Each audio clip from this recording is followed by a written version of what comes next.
Yeah, if I had... And we're back. If I had... Why is this not working? Hello? Ba-ba-ba? I cannot hear you. I can hear me. Yeah, there it is. Oh, now I can hear you now. Yeah, if I had... Which one am I on? Okay. If I had work off tomorrow, I would help you pack. Oh, I think I... Is that Greg? Oh, it's okay. Show me your face. That is Greg. Hi, Greg. I went to community college with him, dude.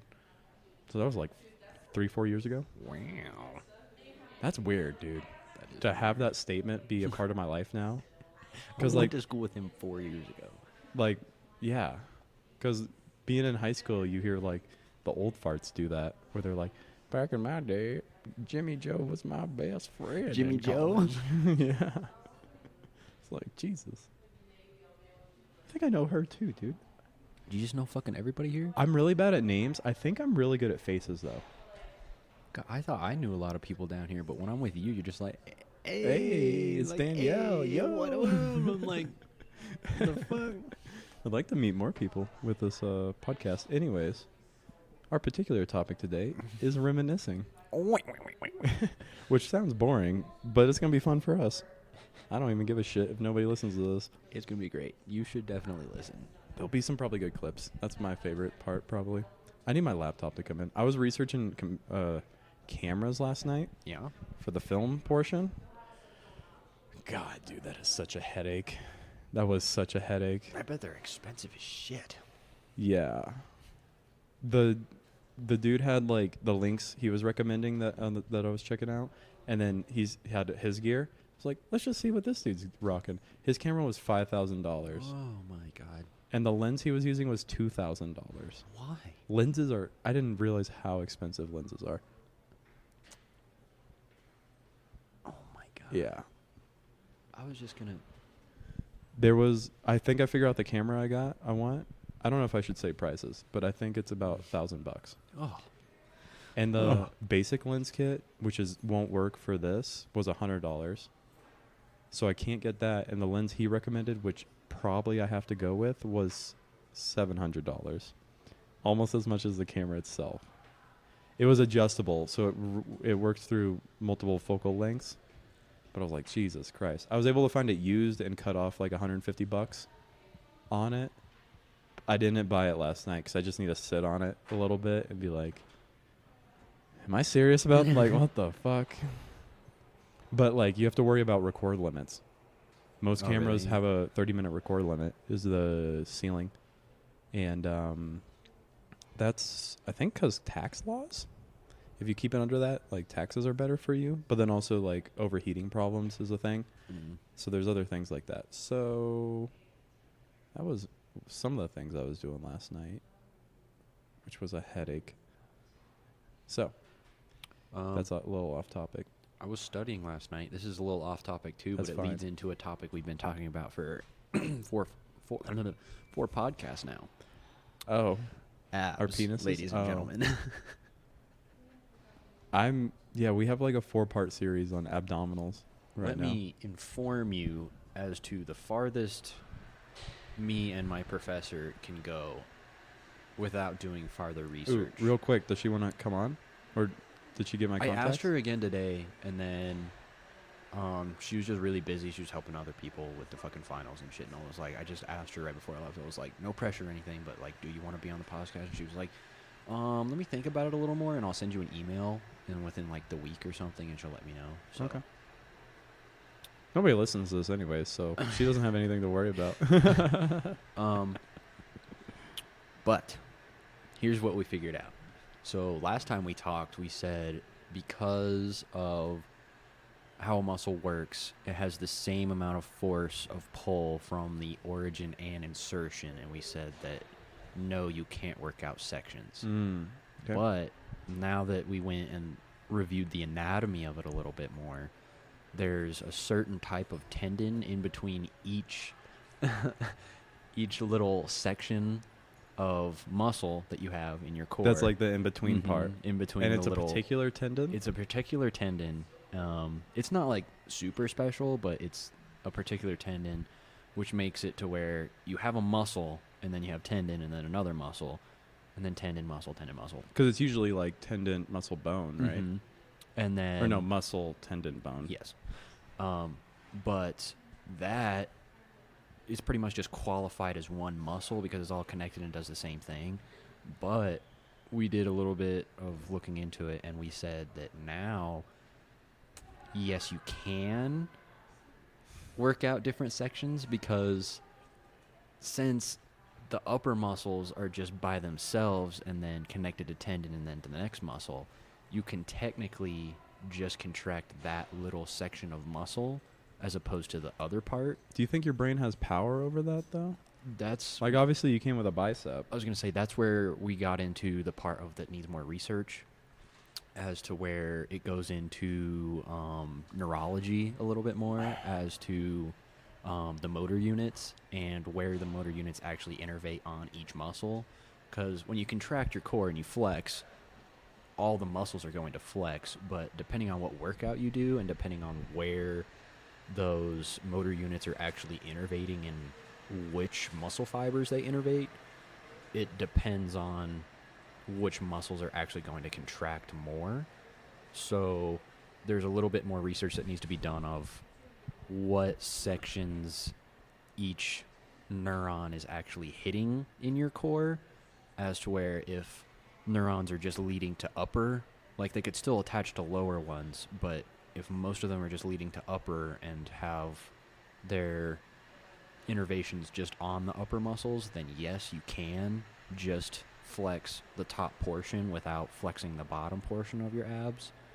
But more research needs to be done as to say where those motor units are actually innervating on the muscle. So we're undecided. So yes and no, like we were at the beginning. More like undecided yes and no. Yes. Because we need information I was gonna on say, neurology now. There needs to be more information. Mostly it's going to be no, because the motor units that actually innervate the whole ab, like it's your whole muscle, not just one individual section, because when you flex, it's going to innervate all those muscles, which is going to cause them to contract. So that is going more of you can't do it sectionally, but depending on where some of those motor units are actually innervating on that muscle, if it's more sectionalized, then possibly yes, it could. But more research needs to be done to figure that out. All right. I feel like this is like just a good, like oddly, it's a good like example of just like life in general, maybe, where it's never clear cut. There's always like some gray area somewhere within a subject. And like we've talked about a couple of times just with how like polarized things are. It seems like we can't even get a consensus on like our own anatomy. Why would we think we could get 100% consensus on like complex things like abortion? Yeah. Or anything along those lines?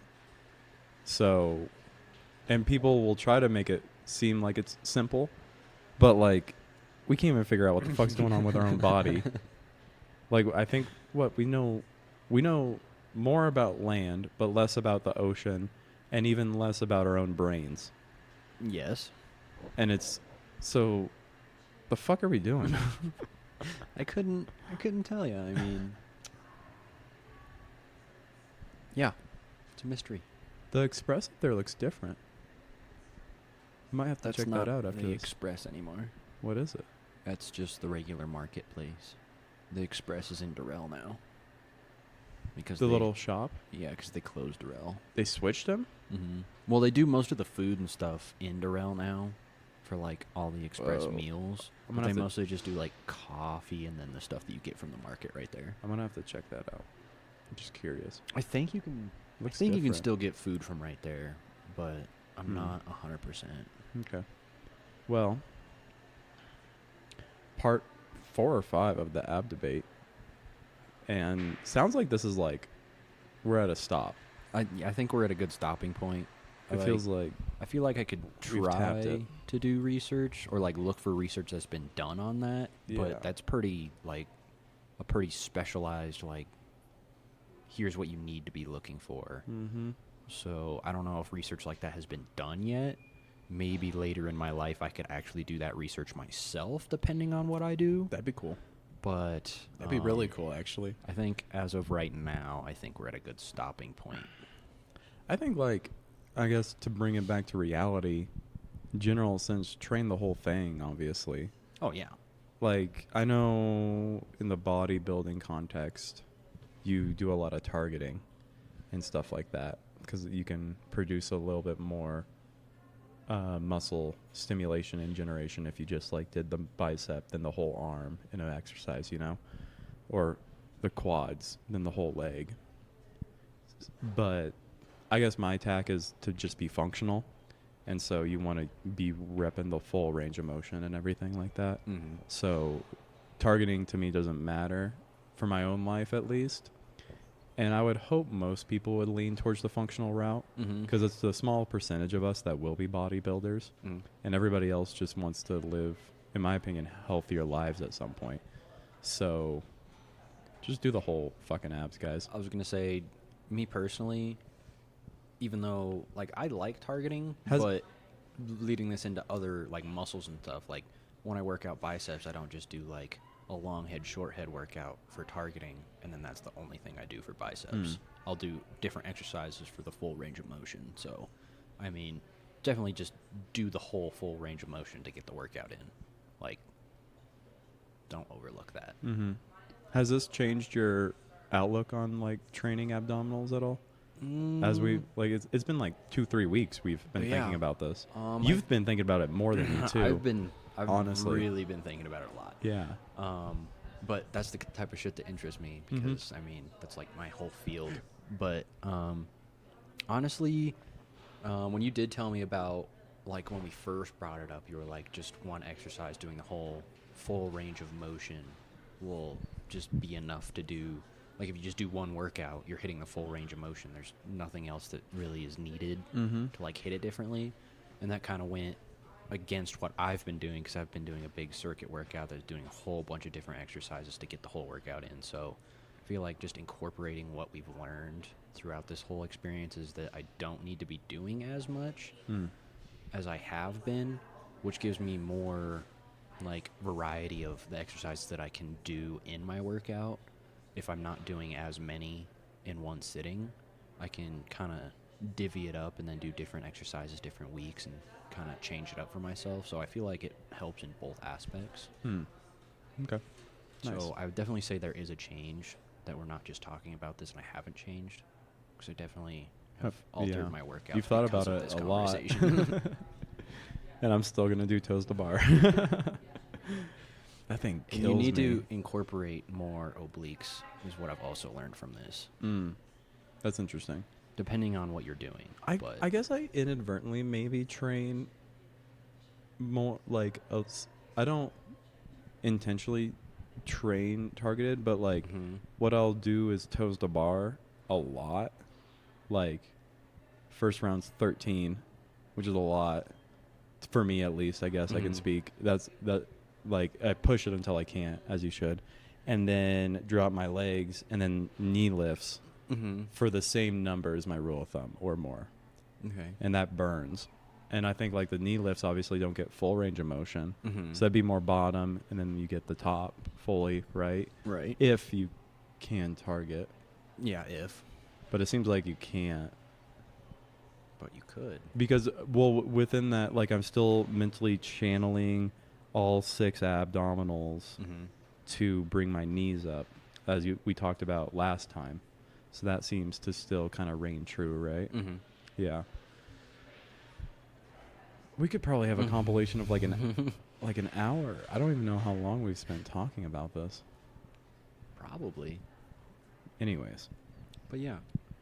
Jesse is leaving us, sadly, for the summer. He's going back home. He might come and visit a little bit, but very sad to see him go. And we should have been recording a couple nights ago because we were reminiscing about high school. We've been in the same school system since we were born. Yes. But then we kind of became friends in high school because you were kind of 2 grades lower than me, And I didn't even have friends in 8th grade, and you were in 6th grade. Mm-hmm. So it was just different until we were actually in sports. And on a smaller school, we were on the same team, Mm-hmm. and you're got big dick energy on the basketball and football field. So you came up to varsity pretty quick. Let's go. So that's kind of how we became friends as backstory. But we're just shooting the shit, talking about the number system. I don't even know if I want to out the number system. I don't know. I feel like we can talk about it a little bit, but I don't want to I like don't think give it it should away. be public. I don't want to give it. Yeah. So maybe we should skip that. Do you have any? I don't really want to give that away because that's like, yeah. You're good at thinking back on things, though. Mm-hmm. What do you like? Do you have? I just have a lot of funny different accounts that I remember. Can you from think of one high right now? school.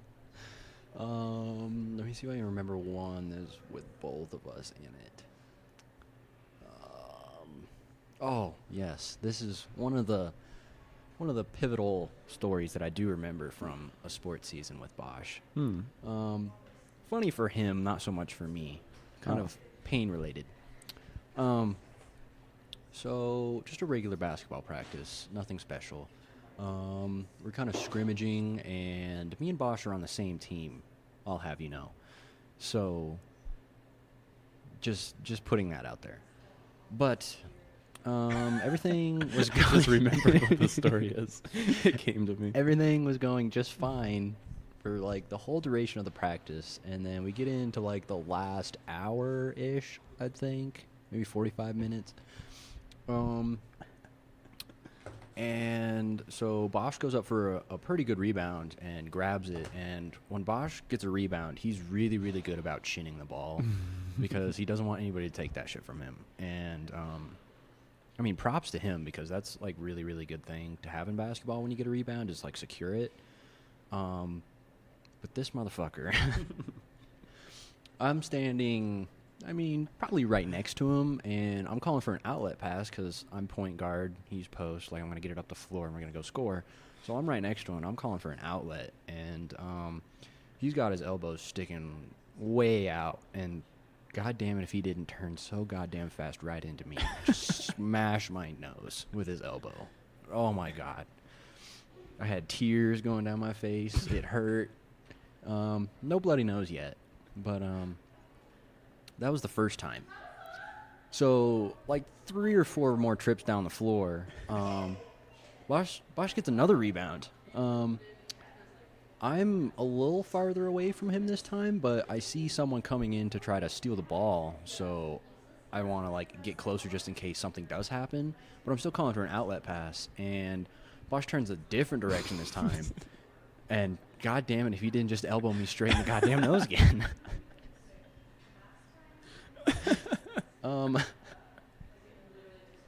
This time I did get a bloody nose. Tears going down my face because it hurt so bad. So I take a quick like 5-minute timeout and go plug my nose. There's just one nostril at this point. I go plug my nose so I'm not bleeding all over the court, and I come back, and then I come back, and I'm like, all right, I'm just gonna stay away from Bosch at this point, because I don't want to get the chance of getting elbowed in the face again. But lo and behold, a third time does happen. It's very unfortunate for me. This time it wasn't even off a rebound, I believe. I was standing behind him, and he passed the ball forward, and I think I started running, but I was behind him still. And Bosch starts to get in the motion of running, and he kind of throws his arm back. And, I mean, he elbowed me in the nose 3 times in one practice within, like, 30 minutes of practicing. And I'm bleeding from both nostrils at this point, and I'm kind of over it. Conditioning that night kind of sucked because I couldn't breathe through my nose at all. But yeah, that was, I feel like I'm never going to forget that day in basketball because, I mean, once it happens, twice we're starting to get like, okay, it's a little weird. But 3 times in one practice, come on. And I wasn't like trying to target you. You were just there. I know. We were ready on for the it. same team, so it's not like... Usually it happens on, like, offense and defense when you're going up for a rebound or something, but no. I do throw bows pretty hard, especially on rebounds. I caught a couple guys in games, and I'm not even trying to like fuck you up. I'm just like, I don't know. I pivot hard on that. Mm-hmm. And it's not that like you're seeking like your elbow for my face, but when you're You're chinning it, like you're the certain like tallness, and I'm the certain shortness that your elbow when you're up and you're chinning it is just you swing and your elbow's like nose level. I mean, it's perfect. And that's what happened. God, I crushed a dude's nose in a game one time. I feel so bad every time because I don't mean to. I'm just trying to protect the ball. And I think I whip my elbow. They're high and they whip too. Like they come at you Oh quick. yeah, it's got some motion I behind whipped it into this dude's face, and he like looks me up and down. He's like, "What the fuck?" Like I just killed his family in front of him. I'm like, "I'm so sorry. I did not My bad. intend to hurt you, but I'm just trying to protect the ball. Get the fuck away from me." Like, oh my god. I got Chandler. You never played when Chandler was on the team. I never played with Chandler. I think it was my sophomore year. Oh, I got him so good. I'm. It's always like directly in the face. It's never like, oh, I hit their arm or their shoulder or anything else. It's always directly in the face if I hit you too. There's not an in between. Oh, And I man. fucking God. Carl Ross. Maybe I should have used names. Somebody on the team. It's not even that bad. Called him the salamander, or because it was Chandler, so the chandelier could hang from the rim. That was I thought that was hilarious when I was a little bitty sophomore. Oh man. Or how I get paired up with two of the seniors my freshman year when we were shooting freeze, and they would tell me anything of the darkest like wiki words or no like Urban Dictionary words for sex. Like rusty trombones and Alaskan pipeline. Don't look this up, kids. Don't look this up, please. Maybe on incognito or your mom's phone. Maybe your dad's phone. Actually, get him in trouble. Rusty trombones. Angry Dragon. Oh, I forgot about that. The pink sock, I think it was called, or the inside out sock, or something like that. There's like the Charmander or the Charizard. Yeah. The 8-second bull ride. That one's funny. I saw that on a meme one time. The 8-second. Oh, okay. I know. Do you know that yeah, one? I know what you're talking about. What is it? Where you whisper into. You're hitting it from the back. Yeah, and you whisper into your partner's ear a different different- name, Just fucking right and then there. hold on for 8 seconds. What's the one where you set the pubes on fire? I don't. Is that the dragon one? That one might be. I forget these. I should forget these too. It's not the Angry Dragon. The frozen shit condom is my least favorite. That one, and you use that as a dildo. Yeah. That one's fucked up. There's a lot of shit out there. Anyways. I learned the pink sock one or the inside out sock or whatever it was. I learned that one from our football coach. Yeah. Mm-hmm. Yeah, I can picture which ones. God damn. I learned that he took us out. I can't remember what year this was. I think it was my junior year. But we had like a summer football camp with him. And then he was like, it was like our last one. And he was like, my treat, we're going to Powder Day Donuts in Steamboat. And he was like, my treat, we're all going to go get donuts after this because it's our last practice or whatever over the summer. And we're just driving. I think Nick was driving, but me and him were in the back seat, and he was just rattling some things off. I was like, how do you even know these? You're just in the back? Dude, it was funny. That seems weird. Well, we were in the back seat, Oh. not in the back of the truck. Oh. Okay. But yeah, it was interesting. The tall one or the short one? Short one. Yeah, okay. I haven't seen him in a while. I haven't seen him for a long while. I think senior year was the last time I saw him. I saw the tall one when I went back for one of Logan and Thor's games. Mhm. And we talked a bit. And he's doing good. He's got his wife. Are they married Mhm. and everything? And Yeah. I think they have 2 I liked him. children now. He's a good guy. He's a really good guy. Yeah, I like him. Is he still coaching, do you know? No, he retired Hmm. because he's having another child. Yeah, that's fair. That's a lot of work. So.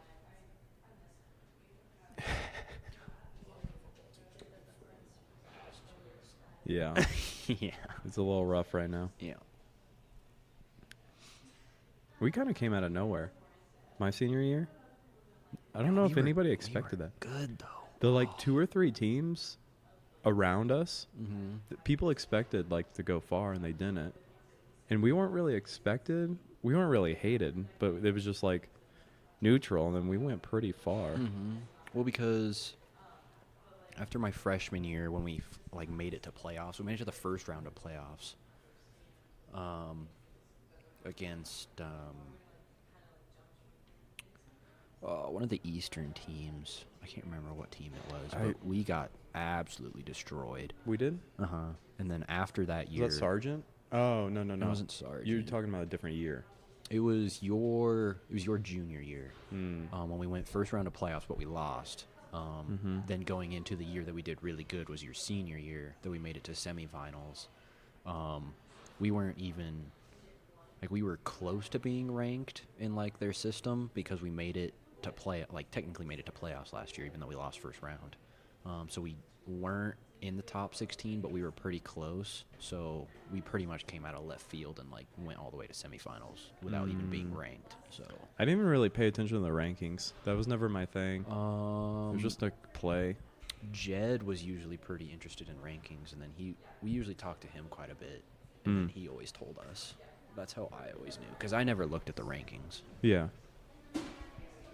Yeah, it was just like watching sports. I never really pay attention to that.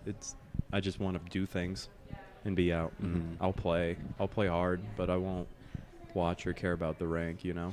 I never really looked at my stats either. I never looked at my stats. Like, they were always, like, most people were always going in, like, max preps and looking at all their stuff. I was like, I never really looked at all my stuff. I was on the line, though. I didn't have stats to give anyways, you know?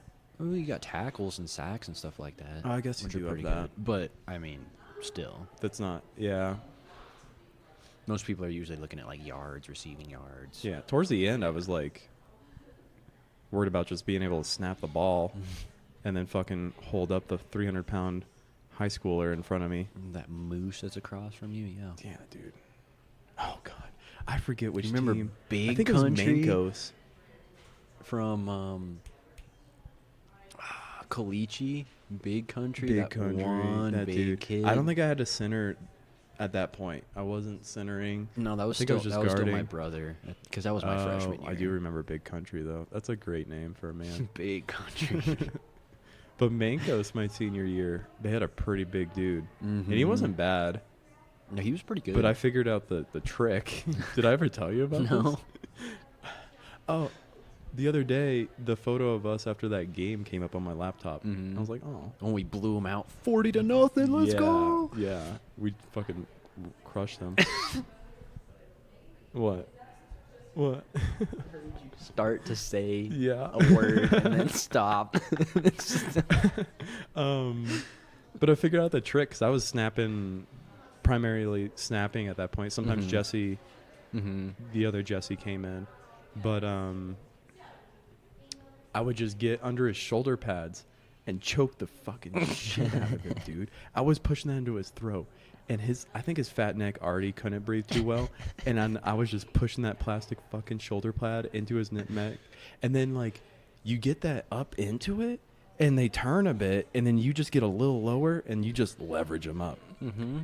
and I just had to like get my hand under and do a little like press, I guess, Okay. and so. I remember hearing him wheeze. Like, I remember that being a part of it. And I was like, oh, I'm doing my job, I guess. He wasn't like mean about it. He's like, yeah, he's getting under me quicker, which is fair. But I was just quick snap. And it was, I think, good most of the time. I never trained snapping up until my senior year. And then was snapping. And then was snapping and then choking kids. Where I was just fucking pressing that pad into his throat, dude. It was... Once I got that positioning, it was easy. It was one of those, like... the journey's a little hard, you know, because you got to snap Mhm. right and then get to that leverage point. But then once you got the leverage, I'm just standing there basically like he's on his tippy toes, and I'm fucking choking the shit out of him God. with those shoulder pads. But that's all I had, dude, because I wasn't a big dude, you know. You were pretty big. You think? You were one of the bigger ones on our team. I never like weight. Well, I wouldn't say weight. Well, Dude, you were taller. I guess the pads I was made you look. 165 I'm gonna pounds. say I guess the pads made you look a lot bigger Yeah, because you were taller, but I guess you weren't like that much bigger weight wise. that kid was easily over two. I mean, Sky was what 225, Mm-hmm.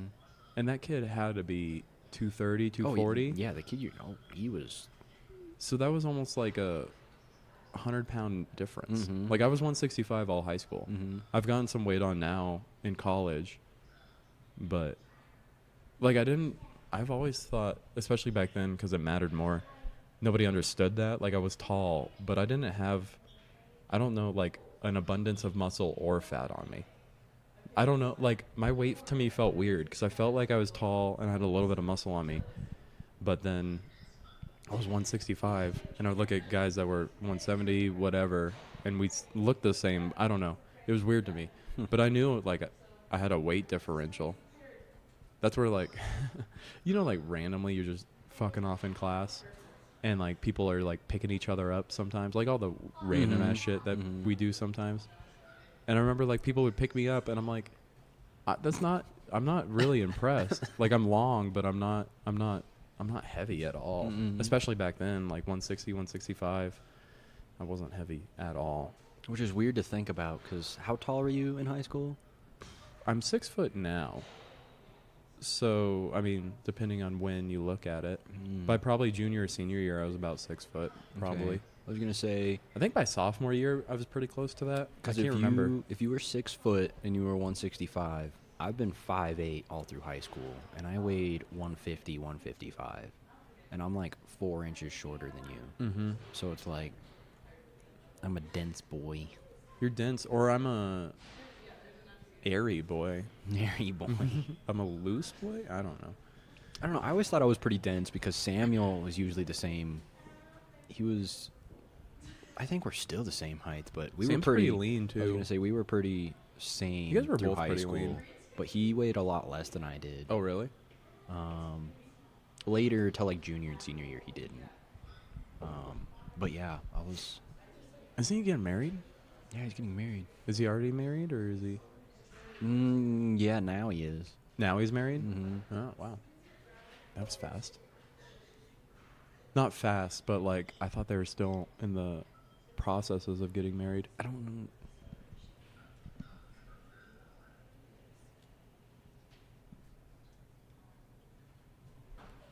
know. Just had to tell me something off air. We're not sure how much of names to give on this, but it's cool he got married. Good for Mhm. him. To me, it feels young, but I'm not one to judge. But I mean, like, Well, I'm turning 21 before he is, because his birthday's in April, I believe. So he, like, just turned 20, I think. wow. I think. To each his own. To me, it seems fast, but if it seems like the right time for you, Yeah. go for it. But I'm happy for him. yeah, Because I think when was the last they're time you saw happy him? together. I saw him before I came. I saw him once during Christmas break, just once before I came back down here. But over summer, last summer, I saw him quite a bit. Okay, yeah. He's just hanging out in South Route. Mm-hmm. He's doing. Do you remember Kendall's old job? He was a security guard. Yeah. I think He's doing that He's now? doing that, but I think he went a little bit farther than Kendall did because I think Kendall's just doing like some part-time security. I can't remember exactly what Samuel's doing, but I think he's doing more because he got tased. Like he went through the whole like he's process in of it. like, yeah. Did he do any college, or did he just jump into He that? went to GCU, but then he went there for a year. No, a semester. I think he went there for a year. But then, yeah, because my first year at Wyoming, he was at GCU, and then I talked to him. He still said he was doing online classes, but he was at home. So Okay. I think he's still in it, partially. Yeah, that pandemic But- fucked a lot of people, dude. Yeah, a lot that of people sucked. just went online. Some people just jobbed. Some people stuck it out. Mm-hmm. It's all a little fucked. Yeah, I didn't really have a graduation. Not complaining, but Yeah. just the state of things. We It's kind of weird. we kind of changed the whole thing of high school graduation because we did Out on the ours on the- outside. I on the like that, field. though. I did too. I saw the photos. I didn't go. Thanks, Bosch. I was still up here. It looked nice though. I It never was- got it any was a lot of invites fun. though. We as all got well. sunburnt though. Like me and Nick. Well, Nick got it a lot worse than I did, but like most of the people from wearing your cap, like it kind of bows right here, and we got sunburnt right there, so it was like white. Yeah. And he's kind of got like a receding hairline on the sides, so it's like little white patches, and you could see the hard red line. Did you not wear sunblock? Well, we didn't think we were gonna be out there forever, but I can't. Someone gave like an 80-hour speech, and we're all just like, Who was your we had Miss Duplessis. Oh, I love that. I love Yeah. Duplessis, dude. Because I think we were gonna do Miss Barnes, but the class right before us graduated did Miss Barnes. So yeah. I We think did. I was gonna say I think we were gonna do that, but then everybody were like, we love Miss Duplessis, so we were like, we want her. Mm-hmm. I was so hands off with my high school graduation. Didn't Massey do yours, or was that I my? thought it was was that my Eskridge. brother's Massey class? did your brother's, Okay, I loved Massey. and then we He had was Eskridge. You Where guys we- had Eskridge? Yeah. Okay.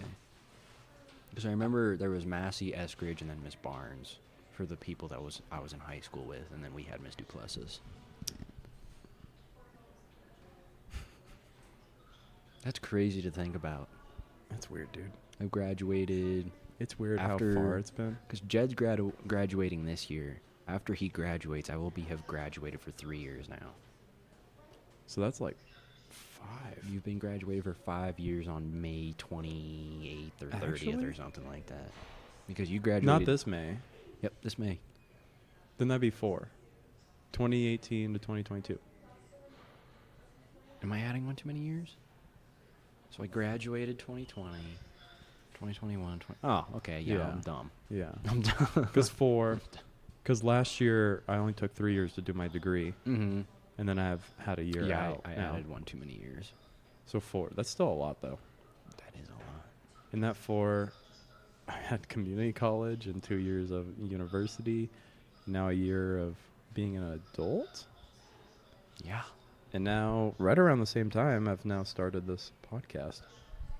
Which, think about where this is going to be in a year. It's hard to say. Could be in the same place. I hope it goes big. I hope want it this does to see too. go big. I would love this too. I want to just keep talking to people. It'd be nice if the goal is just for it to have value for other people. Mm-hmm. So if it gets big, it'll be easier. I think once I can start clipping things to be more accessible to people to get an idea, and also once videos introduced, I think that'll help a lot because then bringing a face to things. So I'm looking for that. What were we talking about the other night? I was like, you just need to save this for the podcast. I can't remember anything. I'm pretty tired right now. You're good at We remembering kind of had a lot things. of different things we were talking about. One category was just getting drilled in the nuts. Oh, that's right. God, dude, I sometimes dream about that lacrosse ball ripping into my scrotum.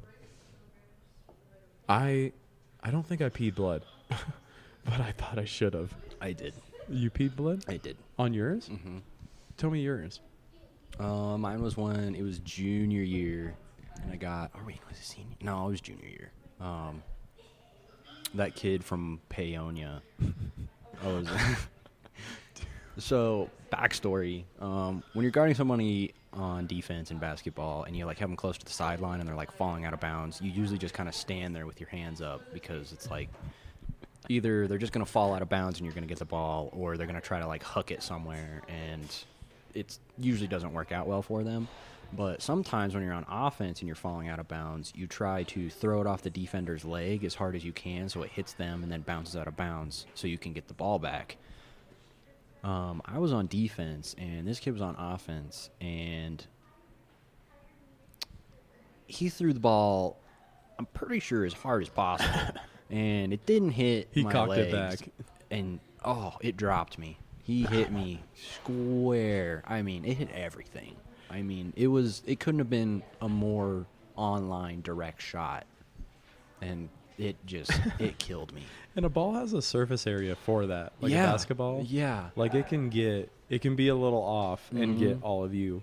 I can say this because it's me and I don't care, but I was bruised for a week. Bruised? Bruised. Where?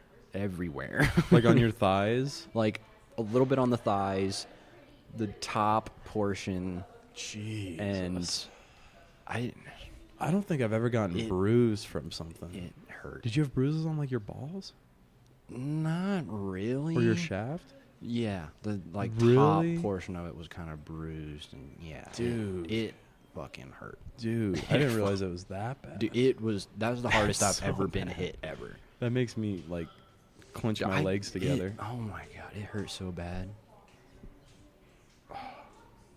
Yeah, that was the worst pain I think I've ever experienced in my life ever. Going to basketball camps was fun. That was a lot of fun. Those were so much fun. There we go. I got Jesse started. Yeah. Were you there? I can't remember. Were you there in high school for the whole Manchester deal still, or was that my junior year? I think that was your senior Or was year. that my senior year? Well, no, because it started because Kendall was still here when we kind of started the Manchester Maybe I thing. was. It didn't get bad until No, my I think I senior year. was. But I still have the original video of how Manchester like actually started to like elevate and increase in severity. What is Manchester? So Manchester is usually just the guys play it because that's what you do. As a guy. Yeah. So you're just hanging out, and then an example of Manchester is someone just says they're going to do something really stupid. Like, we'd be at a basketball game. I Manchestered Nick to do this. He fell on the floor, and then he, like, skinned his knee, and he was like, oh, I better just rub some dirt on it. And I said, Manchester. So you either have to go get dirt and do what you say you were going to do, and if you don't, then the person that Manchestered you gets to hit you in the dick as hard as possible. I mean, depending on how lenient you want to be on that, You could you be just want to nice. give him like a little pee-pee tap, or just like actually Rail. absolutely destroy this kid. But pretty much, if you say you're going to do something and someone Manchesters you, you have to do it, or else you're going to get hit. That kept me on my toes, too. Oh, yeah. I watched what I said. I was going to say, you change how you talk. Yeah, which is funny that you just kind of roll with it. But it's also like, I kind of liked it in a sense that like the kids that would talk a lot of shit, you kind of had to own up to some of Yeah. that, you know, where they were like, oh, I bet I'll do this. And then you're like, fucking Manchester. Fucking dude. Manchester, Fucking do it. Like, stop talking. Yeah. You know, I kind of like that part. And if you never said anything, then dude, I you was were gonna say, good to you were go. good. And it's one of those like the ring below the hip thing. Yeah, the circle game. The circle game. Like that I would get caught sometimes because it's just like, Yeah, I someone's just just look, like, oh, I'm hey, a visual like I did this, person. and then you look down, and you're like, That would get me a lot. But I didn't really get Manchestered much. I had a good portion. Wasn't it like sometimes a but- punch on the arm too? That was usually the circle game. Manchester was you got It was dick. Yeah. That's so sad. That's so sad. Um, So many sperm died. but I'm gonna tell the original story of how it kind of started to escalate because Scirocco can't do nothing to me now. There was a point where it was good. Like the game was just like at a solid Yeah. place where like no principles were concerned. Because when it started, I can't remember who exactly. I think it was Kendall or Stroop maybe that actually started the game. But when it started, it wasn't happening on a daily basis. It was happening maybe like once a week. Like someone would say something stupid, and then someone would think of it like, "Oh, Manchester," and then nothing really bad would happen as per se. But that happened all the way up until I believe it was going into my senior year. Basketball camp coming back from Western. We were on the bus back home, and we were up. You know where Wolcott is, where you kind of get up to that little top point where the zip lines are at. We were coming from Wolcott, and then Jed said, I can't remember what we were talking about, but Jed was like, I'd rather lick Samuel's nipple than doing that. And I was like, oh, you would? And he was like, yes, I would lick Samuel's nipple. And I was like, Manchester. And you know Samuel, he's kind of a hairy dude, so it's like He's a little whole hairy. hairy ass nipple. And you know how Jed is. Mhm. And I was like, come on, Jed, do it. And he was like, I'm going to gladly take the hit on this one. I was like, I bet. And everybody was like, oh my God, going crazy. And Jody, our bus driver, is the real OG for this. He actually pulled over. Because I was like, Jody, I got to take a leak. Can we stop? And he was like, yeah, sure, we can just stop on that little pull off up there. I did take a pee though, just to say that. But after that, I was wearing my slides, Yep. and Jed was like, "All right, I'm ready." So I took off my slide and used the back heel portion of it because it's a lot harder and stronger. You were going for blood. The fuck? And I still have the video I can show you. I've seen the video. I love that. And Samuel was kind of like holding his arms because he didn't want him to like flinch and like get in the way or anything. And then he was kind of holding him back, which was kind of a bad part. But then when I actually hit him, he let him go. So it was all just Jed, and I was like, all right. It was just me and him, and I was like, all right, I'll give you a countdown. And usually go 3, 2, 1, or 1, 2, 3. I was going 3, 2, 1, and then you hit somebody. But when I do it with a little surprise, and I'll go 3, and then I'll slap him on 2. So it's unsuspecting. And god damn it if I didn't slap the shit out of Jed. I hit him so hard with the back of my slide. God damn it. And ever since, because I videoed it, well, Grant videoed it on my phone, so I had the original video, and then I sent it out to people, and then that video kind of circulated. Got and then around? Everybody in high school was playing Manchester. I mean, everybody was doing it. And it got really, really bad.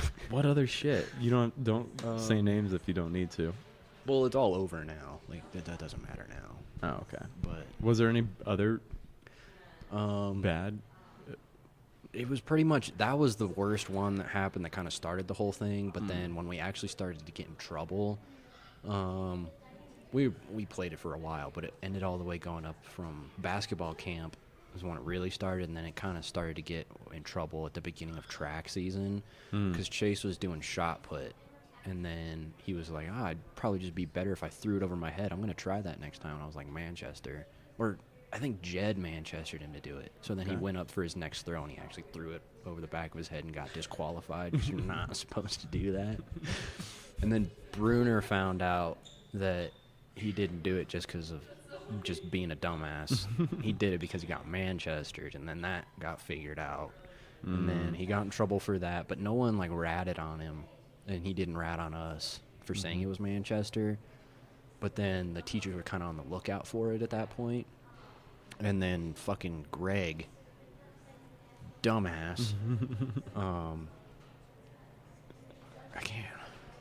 don't want to get the story wrong, but somebody I believe, I can't remember, it was Chase or Greg. Somebody Manchestered either Chase or Greg to go pants the other one, and they actually did it, and it was in Miss Page's class. She was the new science teacher that we had, and they were like, someone said, I'm going to go pants him, and they're like, Manchester. And he actually pantsed him, but when he pantsed him, he pulled his underwear down too. So Miss Page and like 3 or 4 of the girls that were standing there just saw everything. And they went to the principal's office, and I think it was actually Greg, and then Greg ratted, and he was like, yeah, it was Manchester, and I think someone told me to Manchester him, and then that got started, and then everybody got in trouble. It reached Purnell, and Purnell was so pissed off. He brought all the boys in to a You had like an meeting. assembly, basically. Yeah, we had a meeting for all the guys. in the old gym for all the guys. The girls got talked to about it too, but Not I as talked bad. to them, and they were like, it was stupid that we just talked about how dumb you guys are. And I was like, that's fair.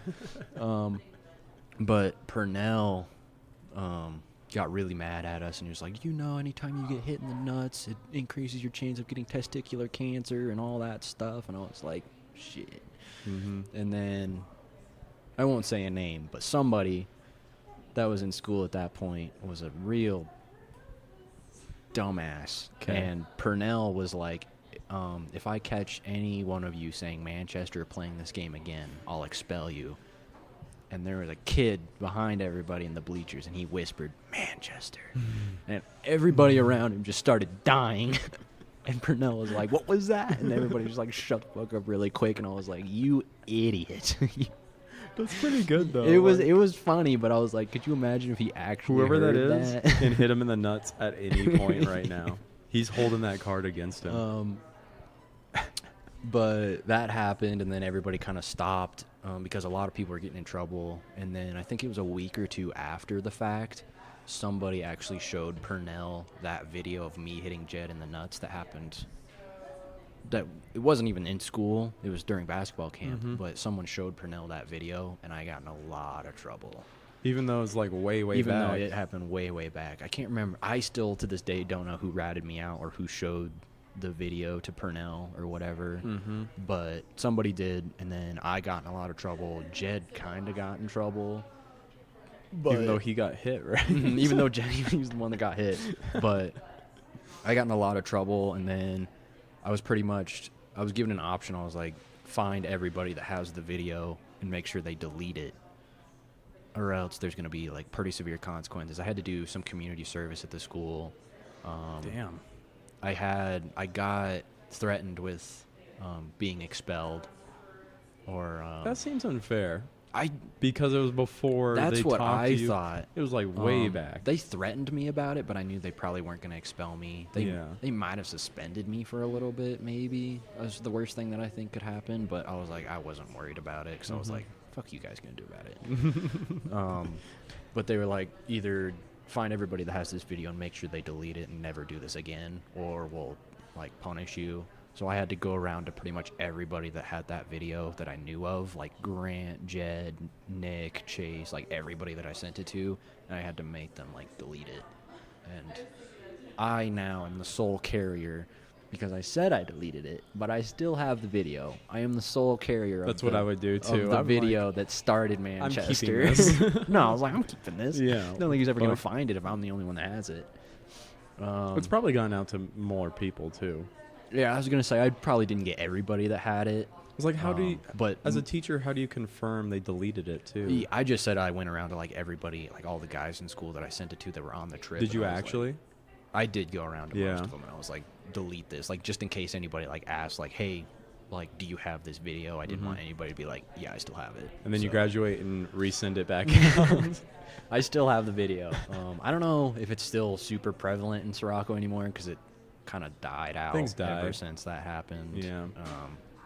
But Dude, yeah, we were. Oh God.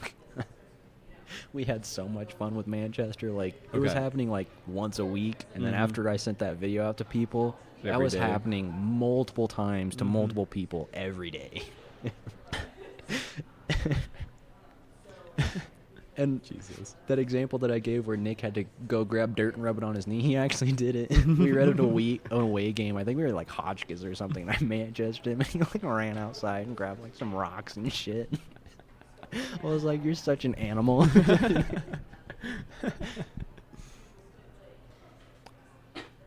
Take your ear cup off.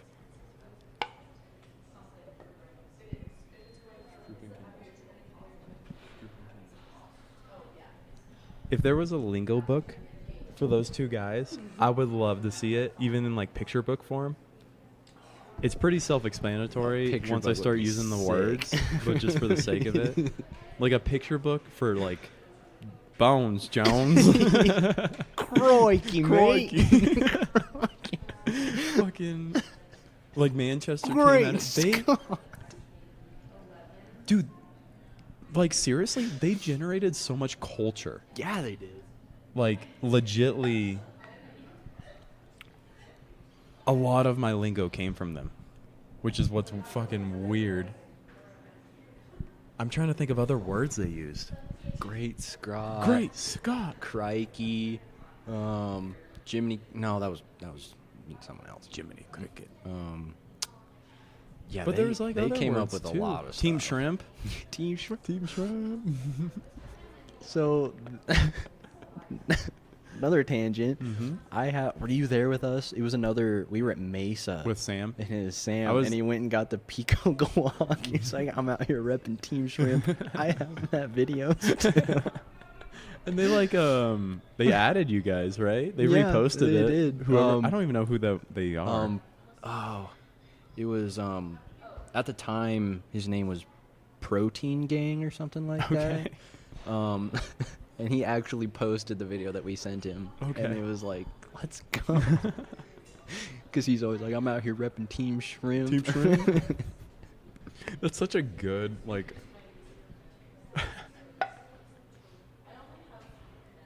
getting shot down by a girl and you're just like Team Shrimp.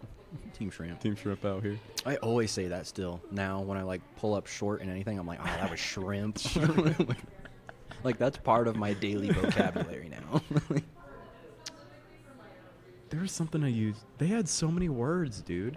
They did. They came up with a lot of different stuff, and I feel like anytime they said it, like it just like slowly It like creeped in, spread dude. through everybody, and then Yeah. everybody was saying it. There's other ones. I wish I could remember them. Crikey and Great Scott were. Your favorites? I had think other those were the favorites. ones that I really liked. I think that was more basketball though, because anytime Kendall missed, just like crikey, he'd just like whisper it to himself. I think just like little words they chose to use too. Like, yeah, I was definitely rocking a half chub all day. Yeah. Just like, what the fuck? Skylar Langston, he used to say that a lot. He was all about the chub. Half chub. Yeah. God damn it. I think I elbowed him real good one time too. Skylar. I think I almost fucked up his glasses. I felt so bad. I feel so bad every time, but it happens often. It happens so much. Yeah. I think I got him good. Crikey. Crikey, mate. Man, dude. I think wish it was- a picture book of that would have been so great. I don't think you knew this, but 8th grade basketball, off it was I don't know if it was off tip or somebody got a rebound or something in. I think it was off tip. No, it was mid game. Mid game, somehow everybody's at the one end. It looks like Kendall's getting a breakaway and does a layup. Mhm. It's on our own hoop. I've done that. He did it and was so happy because it looked like he just got a breakaway and went out. It was I don't know if everybody was coming down and then a back and forth happened and ball got shot out to him.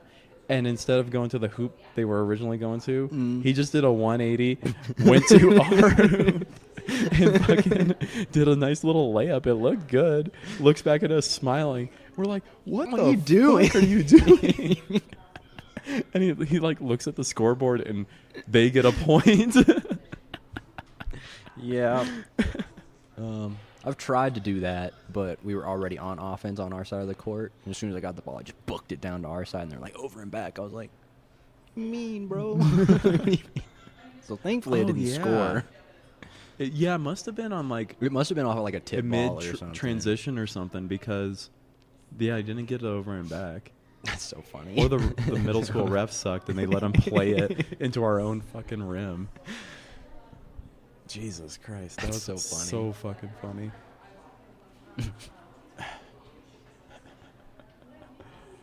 Oh man, I have so many stories of just people getting hurt though in high school. I forget if it was middle school. Somebody in my grade, we lost a football on the school roof. This was in the playground between the middle school and high school, that side. Mhm.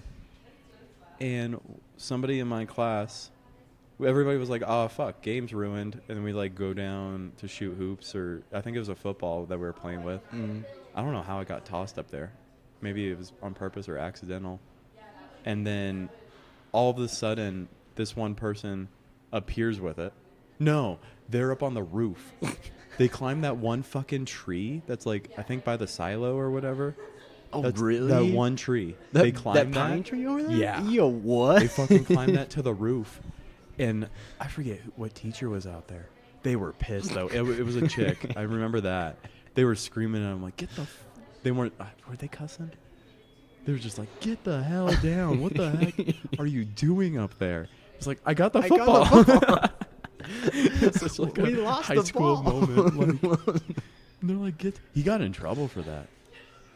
I was like, He was just getting the ball. He was just getting the ball, man. But like, that's where the decline happened. So on certain parts of that roof, that was like a 2-3 story drop. Mm-hmm. You know, on the pavement. Yeah. So I guess I understand that. But in the tree, it was grass. So if we fell, he would have just hit branches to the floor. That's awesome. That's like the one tree back there. Yeah. There's like one singular tree. Dude, I can't even imagine I would have to look at it these days, but I can't even imagine transitioning from.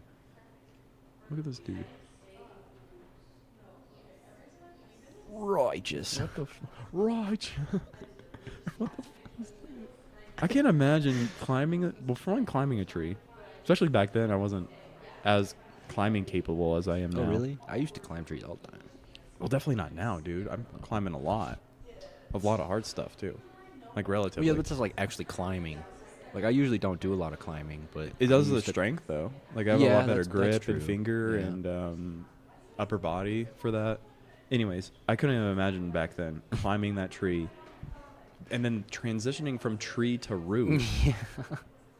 And then how did he get down? I think she told him, no, you can't use the tree again. And he's like, I can just use it right. I remember that actually. He was like arguing with her from the roof. And was like, I just used the tree. Like, let me use the tree to get down. And she's like, no, we're getting a ladder. It's like, nobody's getting a fucking ladder out here. Our school has no budget. Yeah. Nobody's getting a ladder. I'm using the tree. Using And the he was tree. like- and it was like, we were all like, just let him use the tree. Yeah, Like just consensus. let Just let him use the fucking tree. If he fucking falls. And he was so mad because he tossed it down to us, and now he's just stuck on the roof. Because if he like even grabs a branch, the teacher starts yelling at him. He's stuck And he's on like, the roof. just let me use the tree. I got up. I can get down. That's awesome. Oh man. There's one good instance. One of my best friends was coming back from the ag building, and it was during winter, so it was really, really snowy outside. And he came in, and he was wearing regular tennis shoes. But you know how when your shoes get really, really wet, it's really slick on the gym floor? Mm-hmm. He was like, we were doing the vertical test in PE. I Oh, think it was like no. second hour. Oh no. And I did mine. And I was just messing around. I was like shooting baskets or whatever. And he comes in from the ag building. He was like, I want to do my vertical test really fast. He was like, I just don't want to slip and fall. I was like, you'll be fine, bro. I was like, let me see your shoes. And they were like kind of wet. And I was like, you'll be fine. You won't fall. And he was like, really? And I was like, nah, you'll be fine. He was like, maybe I'll just go dry them off. I was like, no, man, just do it right now. Because I was like about to leave to go lift, I think. And he gets close. And he jumps up, and it's such a good jump, and he hits it, and I was like, right on. And as soon as he lands, his feet just slip out from under me. Dude. He lands on his ass so hard, and I was like, okay, fine.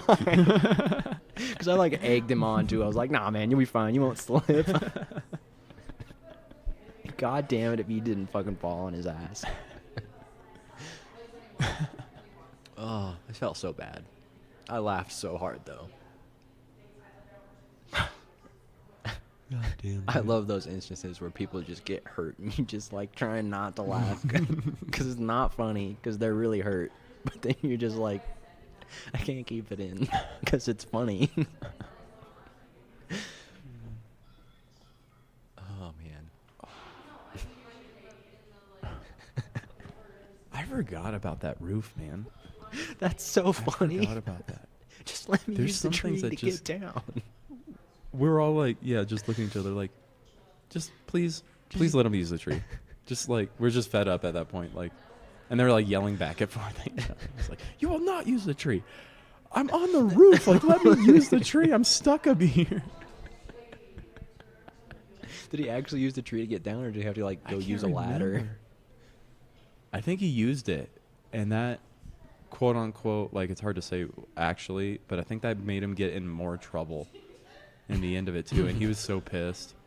He felt bad. He was pissed and sad about it. I was like, you're just trying to go get the football. He got the football. Like if the teacher didn't even see, that's the thing. I think I don't know what was in his head, but I think part of it was like, If the teacher didn't see, nothing would yeah, have happened. But if he didn't make a big deal about it, nobody would have like. No one would have praised him for like, hey, you just fucking. But then climbed a nobody tree to go praised get him. The football on That's the like the roof. tough thing. Like he climbed the tree, got the football, badass. So everybody's like chanting on him. Teacher sees, and then we're just like, he tosses it down. He could have just climbed down. But man, if you do a sick feat like that, you need recognition. And the best recognition is you on the school roof holding football. Like, I fucking got it. Like, that's so badass. So I think that's what he was pissed about. Is like he wanted, which is fair. Like, you get recognition for that. But then fucking. That's funny.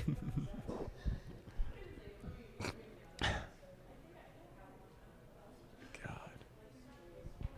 Oh.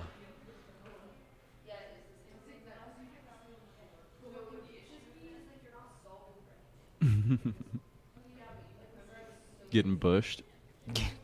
God. Bush. Didn't Kendall start that? I No, think they that did. wasn't. That wasn't them. It was one of the three. I can't remember who did. Bush. Oh God, I It always hated get that. deep tone I voice. hated just that. Bush. Bush. I hated that. You That- just like you'd hear that like across the room or something, and you're like, Bush, and you're like, God, nice Shit. pretty your poor soul. That didn't last long though. It really didn't. That I was think a that was quick just fire. like I was gonna say that was like football season, and then after that it was just kind of done. I don't think I saw a single bush too. I was pretty proud. Yeah. I stayed away from that shit, dude. I had no choice. It was there. For the record, getting bushed is just being in the locker room and a man showing you his bush. That's it. That's it. It's That's basically all like it is. you think it's stupid, but then you think of the other games you play in high school, like the circle game. circle game, where for nobody that can see this, it's the you do like the OK symbol with your hand and under the hips. Mhm. Somebody sees that, you get a punch. It's basically that, but then bush. Very much. Some people would show cock. I feel like that's too far. Fucking I think full cock is too far. get some bush and a little shaft. in Yeah, there. I think that's too much. But I think bush is Bush was one fine. thing, but when you go too far, when you it's go like, full come on. shafters. I never got one of those. You didn't get a full shaft? I Okay. never got a full shaft. I'm pretty proud. I don't think I got bushed. The To this worst day. the worst one was that story that I told you when I was just sitting on the couch in Bruner's office and fuck. That was bad. Yeah. That was really And bad. you're at eye level, dude. Yeah. You could have reached down and touched I it. was gonna say there's one kid in our high school. He was pretty tall, and I was just sitting on a couch, and he walked into the locker room.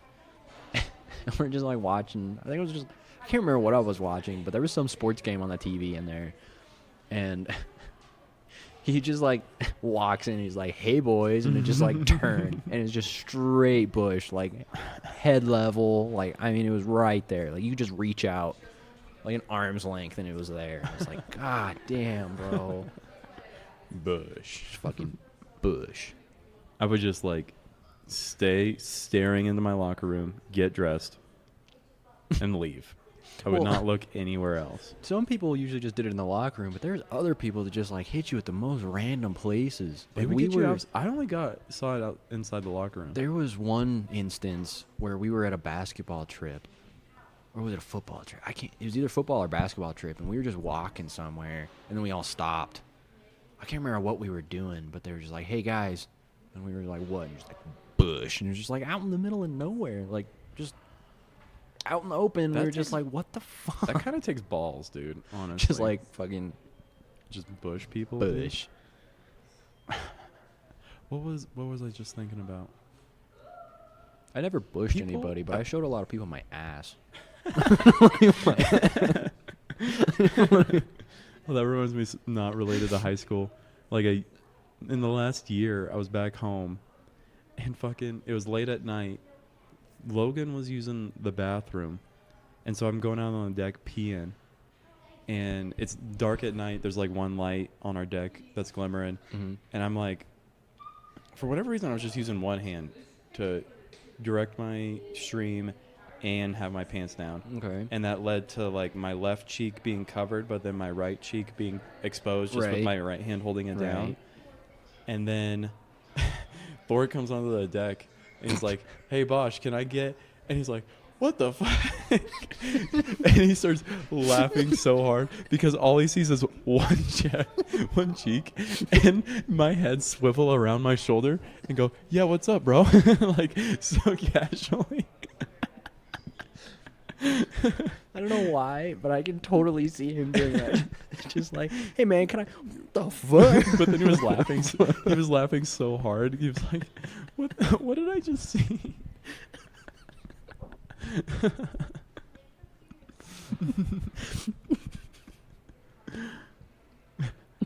And I think I was so casual about it. I was like, yeah, what's up, man? What do you need? Hey yo, what up?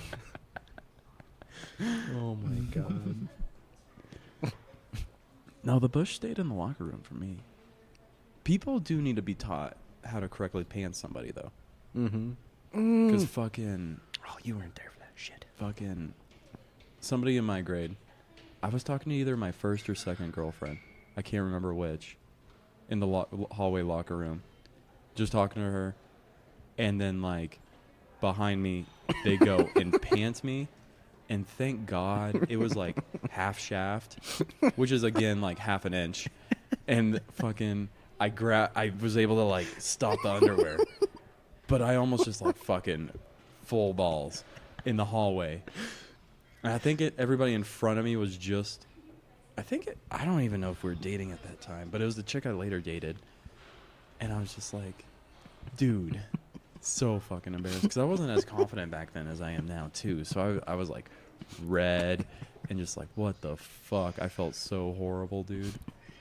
I was like, can people just at least teach people how to actually pants people? Well, the thing is, when someone tries to pant somebody, they usually just grab up by their hips of wherever they're Where wearing, the like underwear shorts or is. like jeans, and it's like you grab everything up there. But it's like when you Yeah. pant somebody, grab down by their You knees, grab low and rip. then pull. Because like Mhm. when you pant somebody, like when you do it right and you pull down by their knees, like you pants them enough to show their underwear, but like you don't like fully pull their pants all the way down. And it's like that's how you're supposed to do it. Mm-hmm. But most people don't know that. Mm-hmm. And maybe we could argue we just don't want pantsing in general, but it's gonna happen. So can we at least just do it right, people? Can we at least pants people right? A good pants is leaving the underwear on. Mhm. It's that simple. Um, It's like eating a banana and not eating the outside shell. Pantsing somebody and taking underwear with it is like eating a full banana, peel and all. I have, Peel it rightly, grab the pants rightly, and don't expose genitals to people because that's how you get I arrested. was gonna say that's how you get in trouble. Yeah. But I have two good pantsing stories. Okay. One, it was me and just some of the guys in PE class, and we were all just messing around, and we were like messing around in the locker room, like trying to pants each other. And we're like, stop it! Like, the fuck you doing? And I didn't care at that point anymore because it happened to me so many times. I was like, all right, I'm done. But it happened like in gym class, and you know how our PE teacher just never gave a fuck like at all. Mm-hmm. We were like walking around like doing our warm-ups or whatever, and I think it was Samuel. He actually pantsed me, and my shorts like came down like almost to my knees, or where my waistband was on my knees, and I was wearing compression shorts. So it was like compression short, and then you didn't see my leg, and then it was shorts, and they were just like hanging down to my ankles, and I was like, you know what? I'm just gonna go do gym like this. Mm-hmm. So I did that like half the day before Bruner actually noticed me. He was like, Jesse, what are you doing? Pull up your pants. And I was like, all right. But everybody was just like, we pants Jesse. And I was like, does it look like I care? And I just walked around like that. And That's such a big dick move too, dude. everybody was just like, all right, joke's over. And it's like, no, you wanted to see this. This is what you're going to get. So I just left him there. I think I was in the locker room and we were changing for PE or something. I forget who this was. But for whatever reason, they didn't fully take their pants off. It was just on their ankles. And they're doing something with their shirt. And I just stepped on their pants and fucking pushed them. Legend. And I think the bench was there, so they didn't fall on their face. Like, they caught themselves. I was not too mean, even though it was kind of mean. That's awesome. But it's like... Oh, that makes me think of the other time. We got a hoppity hop for Christmas at my house. Yes. I think it was Logan. Logan was bouncing on it. And I was so pissed for no reason at him. Please don't tell me you just kicked it out from under him. And I walked over and kicked it perfectly out from under him. That goes flying It's right in mid-flight, and he just doesn't notice.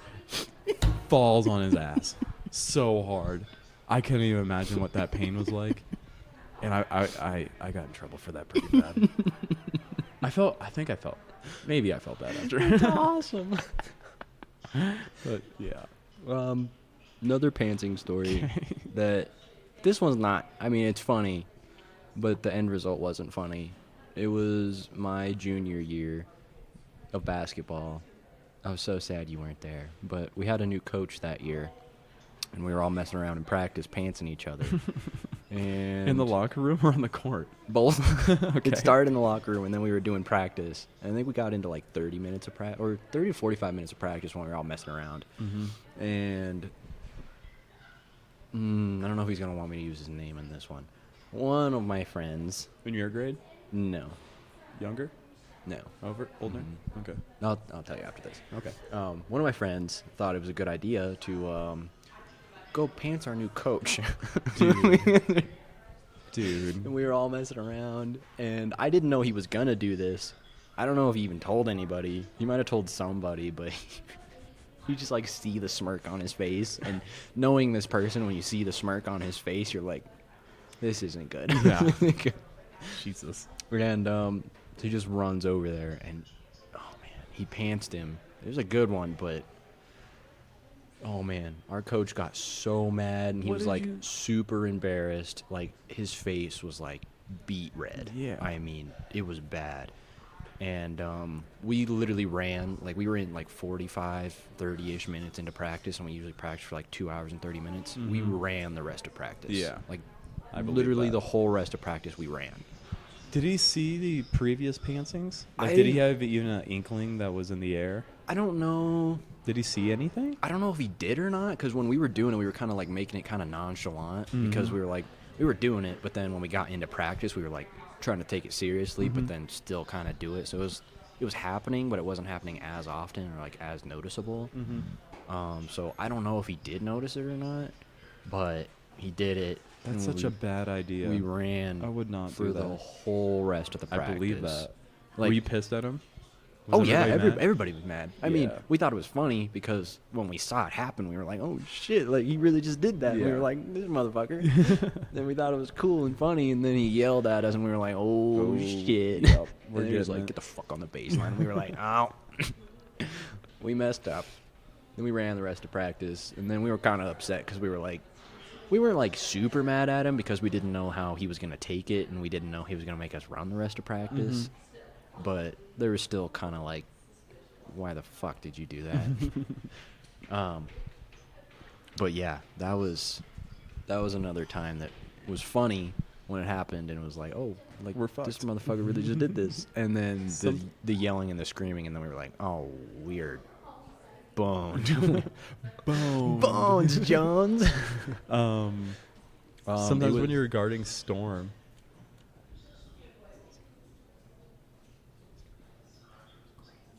Was it really? What? Yeah. What? That's what I say when he has a smirk on his face, and you know I it's know not gonna his end smirk. good. I thought he'd be smarter than that, dude. That's what we all I was thought. picturing. I don't know who I was picturing.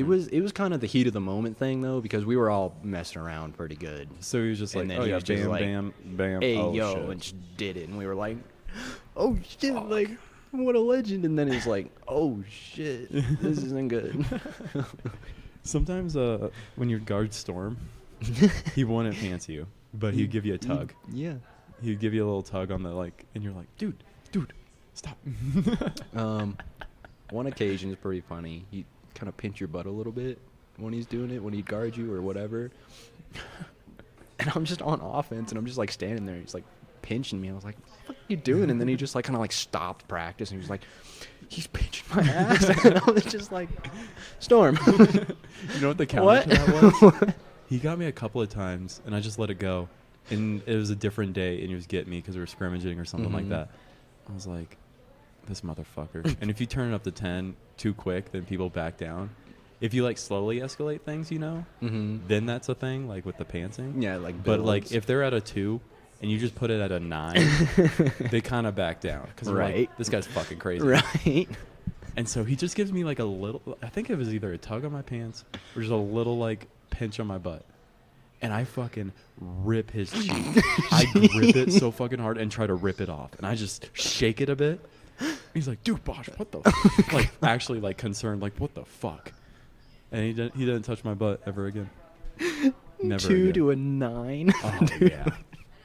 Maybe like an 8, because I God, gripped it Bosch. pretty fucking hard. But he never fucking did it. Yeah. That's something I learned. That's one of the things you got to learn.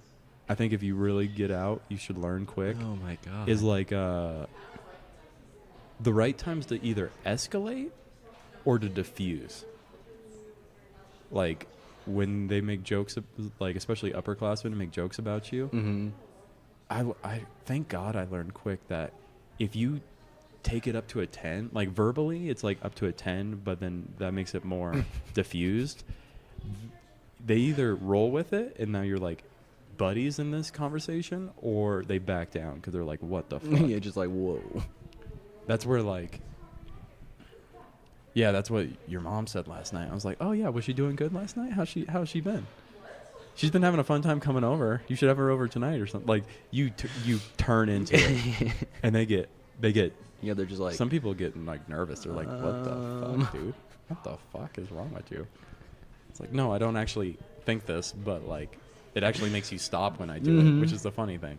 you're good at that though. I Like, love you've doing always that, been dude. good at I that. love turning Like I'll into just it. like I'll say something kind of funny, and just knowing you, like sometimes I know you're gonna do it, and I think it's funny all the time. But I'll like say something, and then you just take it, like you dude. scale that shit, and I'm just like, I oh think, my God. I think it's an art. Like genuinely, I think there's an art to it, of just like being able to scale it, and then trying to make it so unique, of just like pulling in different things, You're good at it. You're really good at it. and like being able to have like a visual with words, like having come like cottage cheese. Like think about that. I thought about that like a month ago, and I was like, that's such a good line. I was like, man, I might need to go to the doctor. Oh man, It's starting to come out like cottage cheese. I'm kind of worried. kind of worried. And they're like, what do you mean? It's like, Like, it's lumpy. It's lumpy. lumpy. It's lumpy. And they're like, what? And like, not usually blood, but sometimes like sriracha and the cottage cheese. Like, it's a little spicy. Like, just keep going with that. And then people are just like, hey, yo, They're what like, the yo, fuck? bro. And I some love people when you do build that. with you, and they're so fun. And other people just like step aside. They're just like, what? I don't know if sometimes I build with you and it's kind of fun, but other times I just listen to what you're saying and I'm just like, God damn. There's a competitive side to me, and I will keep going. I It's don't so have any funny. barriers. Oh man. I can't remember half the shit I say, but I know it's fucked up half the time when I do that. I try pretty to. funny. Yeah, I can't remember half the stuff. Some things stick with me, and I like those lines, like the cottage cheese come. I first said that, It's lumpy. and the guy like frowned at me. I was just like, yeah, Yeah, bitch. Yeah. Yeah. Or like going into a urinal, and like you take the far one, your buddy's on the other far one, and somebody's in the middle, and you just like, yo, dude, this is all semen right now. And you've been having a steady stream too, like they can like audibly You can hear it. it. And then the dude just like frowns and looks at his own stream too, like he questions his He's way of just like, life right now. He's like, what am I doing with my life right now? This is all semen. You're just like, what the fuck? Stuff like that is just so funny. Do you remember when we Team were poops. Yeah, I was gonna say when we were in North Park, it was you, Kendall, and Stroop, I think, and then Kendall and Stroop left, and you were still in there. And then I went in there, and I was like, "What's up, Bosch?" And you're like, "Not much, just making some bears." I was like, "Bosch, what the fuck?" Making bears. I've used that a lot now. Yeah, It's like yeah. anytime I talk about something like that, I'm like, "I'm making bears," and people are like, "What the fuck?" And I'm like, "I learned that from my good friend." There's so many things that you carry that you don't even realize sometimes. Making bears. Making bears. I think that was in North Park. I think. I can't remember where it was at, but it was good. Sometimes I surprise myself how horny I get. Me too, kind of. I don't know why I thought that. I was thinking about Meeker. It's a sophomore year? Oh, I think that's Ashley. That's definitely Ashley. Seeing more people. Again. The redhead. Do you not know? In Meeker? Yeah. It was sophomore. You weren't there for that. Was she a senior? If I'm a sophomore, you were in 8th I was grade. 8th grade. So you weren't there. I was going to say, I don't remember. That was a redhead when, in Meeker. man, I don't know if I want to use names on this, actually.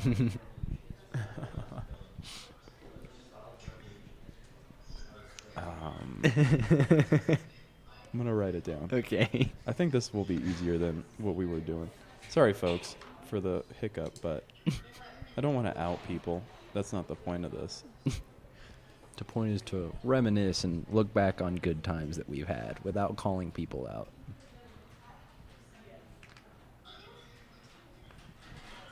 Oh, no. So he thought this was in between games. I think we just played a game at the Meeker shootout, and he thought this redhead was checking him out. And I'm like, we were watching some game. I look at her. She's not looking at him at all. She's watching the game. And I'm next to him, and he's like, dude. Like, bumping me. You know that shit that guys do. I'm like, dude, she's totally on to me. Like, dude, this is going. And he was getting so psyched up on that. And she was pretty good looking, too. So I was like, even if she was looking at you, she's probably not looking at you like that. To be honest, dude, I'm sorry. But you're not like that. Well, yeah. You know who I'm talking about. Yeah. So I was just like, let it play. Like, I'm not, like, I told him, I didn't, like, lie to him. I was like, I don't think she's looking at you. He's like, she's totally looking at me. I was like, believe what you want, man. I'm in. I'm going to let you do your thing. And I think he goes over and talks to her a minute, and then he comes back and is just, like, talking. So nothing happened. Like, he was probably just like, oh, do you play basketball? Oh, do you like the... I don't know what he said, but it wasn't long. Do you play It basketball? wasn't special at all. And he comes back, and he's, like, staying there. I was like, what happened? And he's like, oh, nothing. Oh, I nothing. was like, I think he, like, knew she wasn't and got out of there quickly. I don't know exactly. But then I think because went back to me on the wall, I look at her, she looks at me. I look at the aim. I look at her, she looks at me. I'm like, fuck. Now she's actually looking at me. Fuck. And I don't know if it's like a look like, why is this dude hanging with this weird ass guy? Right. Or like, oh, look at this dude. Oh, this dude. This Look at dude this over man. here. I forget. This was so long ago, dude. It's weird looking back on this shit now. And we started chatting, and she's pretty cool. And then in between games, this was sophomore year when Kendall got varsity, and so he was playing on the bench for Meeker. And then I think later that year I got on varsity as well, but I wasn't quite on varsity yet. So I think it was like right before our varsity game was playing. And then, oh, no. This was the next day. So I get her number, and the Meeker shootout's multiple days. Mhm. And so we ride the bus back home. And she's like texting me like, why didn't you do this to me? Why didn't you do that to me? And I'm like, I just like met you.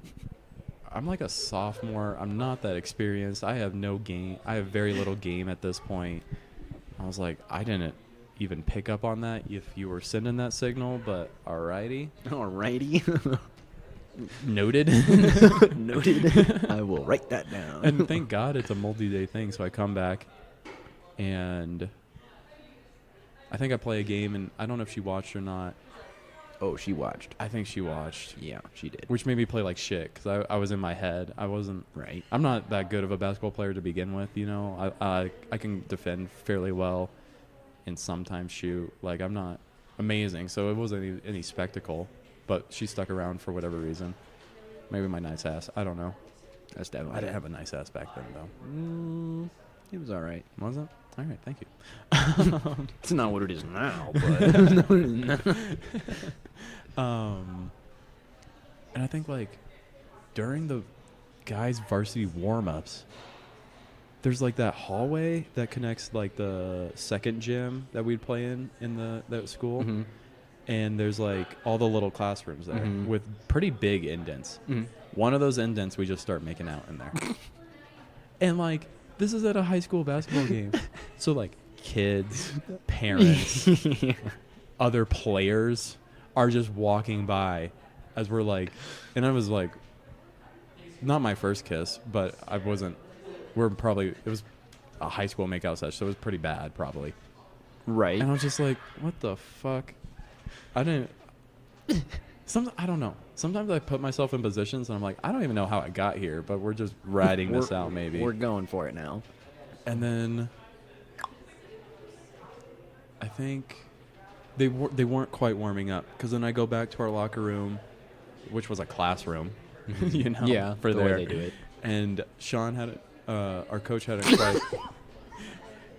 His part doesn't even matter. I was gonna much. say, it I doesn't just didn't matter, want to but- use names. Yeah. Our coach didn't come in yet, and it was just us players, and the varsity guys were dressing, and they were like, everybody knew, so they were asking me questions about it, and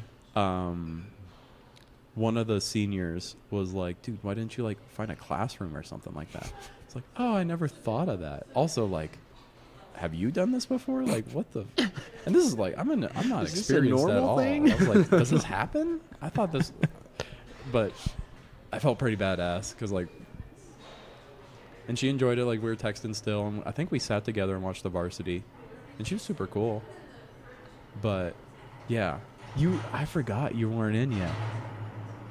I was super nervous because I didn't want our coach to find out, just because he could be intense sometimes, you know?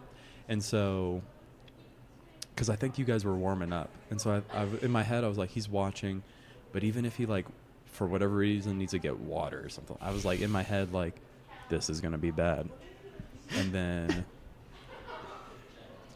yeah, that's about it. That's awesome. Jesus. Shout out this man, though. Oh my God. He went four-wheeling with my dad one day. I think it was my Really? senior year. And I get home from, I think I was still in school. And I get home, I was still in high school. And I get home one time, and my dad's like, yeah, do you know this kid? I was like, yeah. Yeah. It's like a small school. Yeah, of course I know him. And he's like, yeah, he took his truck and we went on some trails. I was like, I just got home from school. Was he not in school? First off. And fucking, yeah, he was like, yeah, you couldn't even make up the first hill. And so I just did it and went out without him and circled back, and we found each other again. And I'm like checking out his truck after all that, and his e-brake was on. As he was trying to four-wheel drive and climb and stuff like that. If that I was doesn't like, describe that adds that up person. perfectly to this guy. But I was like, yeah, that's basically him right there. And then wasn't there like some weird child stuff? Or no, like underage stuff? Like he was shooting pretty low because I think at that point he was a senior. He was shooting kind of low at who he's going for. Like even for like small school, not to, like, you're still technically the age, but like there's some leeway. I personally would say with like our school, how the culture worked with like a senior to a freshman, dicey. I was gonna say that was usually. I think there was like one or two occasions I saw it and I was like, this makes some sense. Yeah, you were like, I could see this. Okay. But then like a fair bit is like senior to sophomore and then senior junior, because such a small school, there's no pool at all. But then like the easy cutoff is like senior to 8th, senior to 7th. You're like, bro. Yeah, you're like, come on, dude. Dude. Like, what are you doing? Pump the brakes. It's a little much. Even if it's like, I guess technically legal, it's But like, still, what? no. Even like entertaining, like, not being joking and entertaining the thought.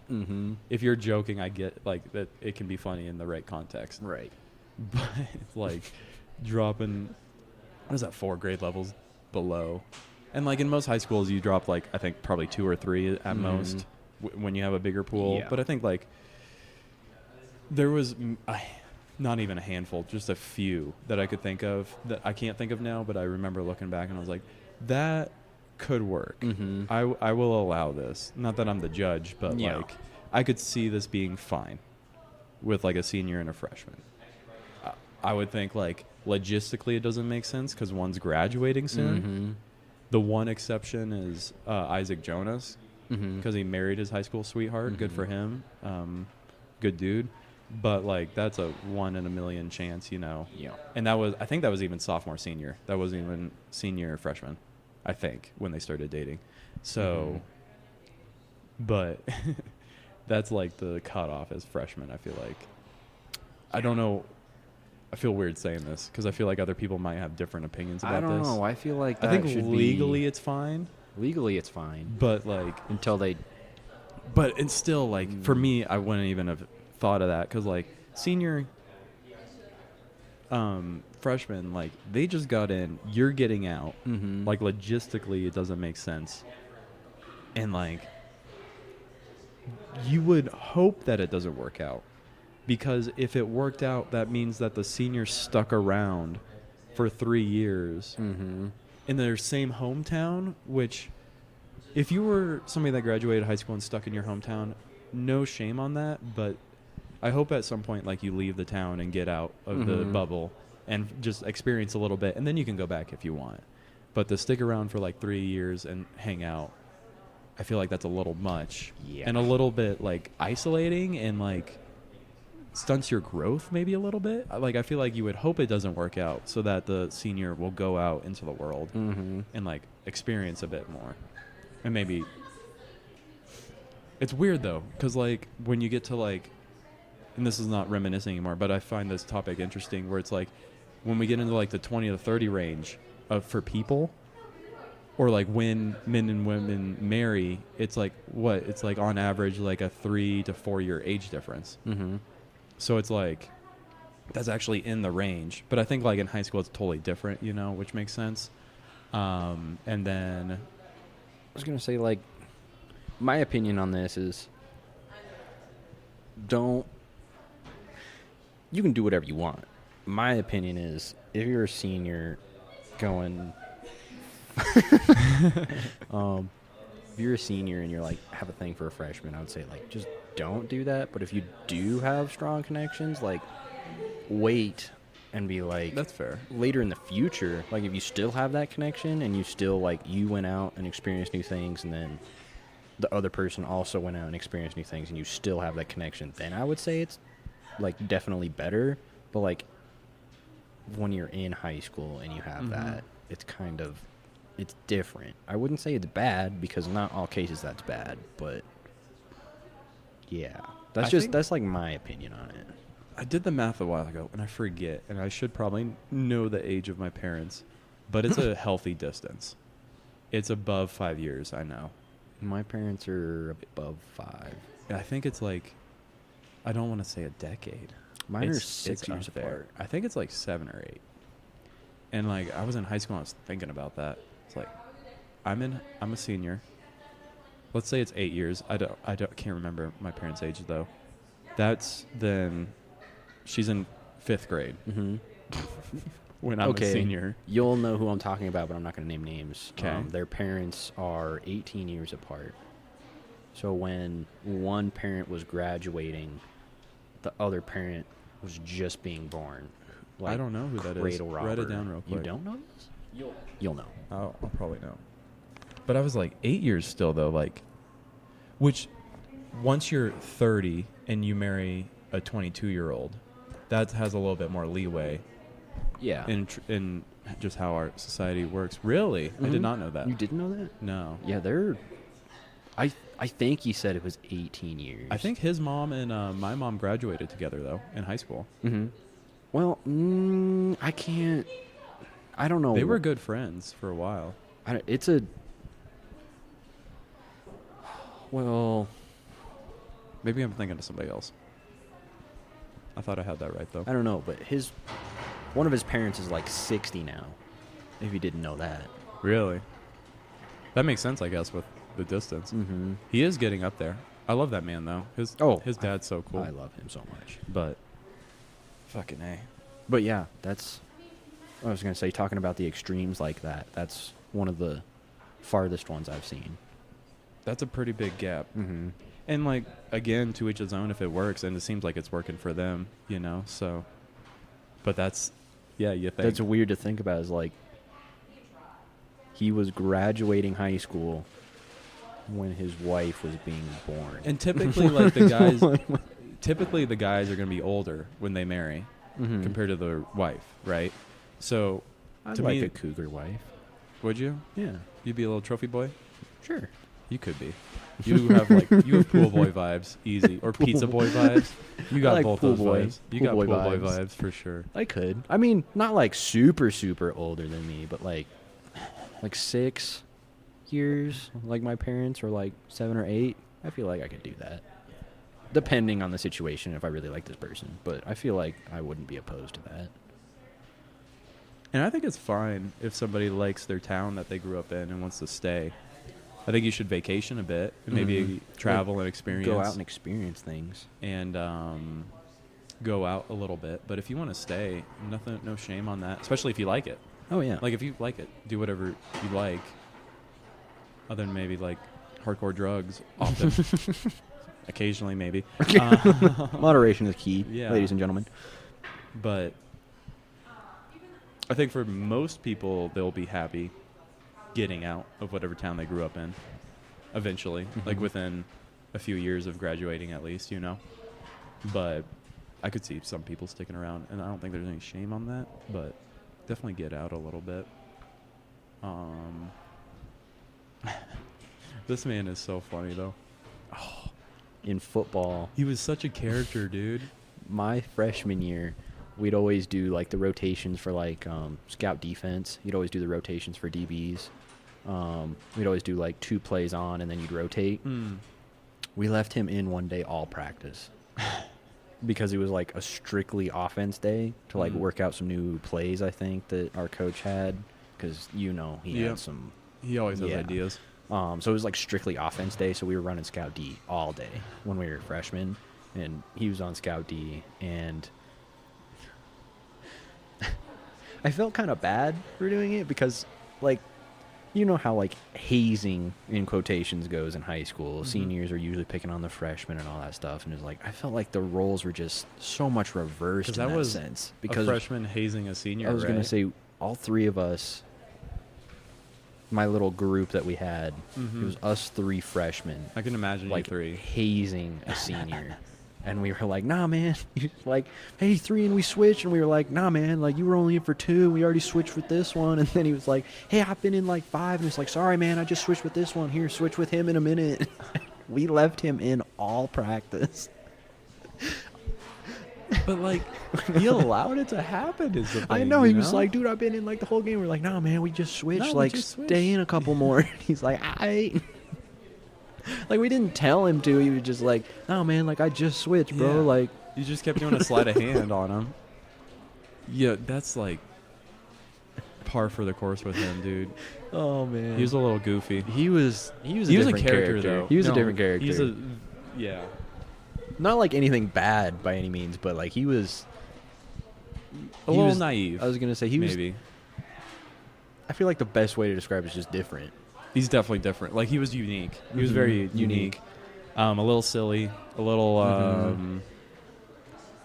ignorant sometimes. Yeah. Just like common knowledge stuff, like e-brake. Put your fucking e-brake off when you're trying to, in general, when you're using your vehicle. Stuff like that. And you're just like, but then you like, it's the type of guy where you hear that story and you're like, oh, that makes sense. Oh yeah. Understandable. Something funny was when I was in freshman. It was class. This person and our art teacher. Watching them, Do they fight? that was an adventure. Yeah. Do they fight? All the time. About what? All the time. I didn't even know he took art. Yeah, we was a digital photography class. What would they fight about? Side story. I took a picture of a True Moo chocolate milk, got 100% on a project. Just in like that taking a class. picture. Jesus. But yeah, they'd fight all the time, like whether it just be on like a project or we got on the topic of smoking weed once, and you know how our art teacher is, Mm-hmm. and he was not having it. He was just Always against it. he was heavily? yeah, he was not about it. Because like I wouldn't say hardcore conservative, but definitely way more right leaning. More lean in that, yeah. And yeah. I hate the labels to a certain I was extent. gonna say 'cause I know conservatives. I was that gonna smoke up. say a different I know what you like mean. thing, but I do not want to like label it by any means. So, Yeah. but he was that type of person, I would say. Mm-hmm. I texted the chat and figured out some more numbers of the code. Tell 86. 86. Well, you had 86 and 87, right? You know what those mean? I know what 87 was. Oh, maybe it was 87 then. Yeah. Not quite 87, but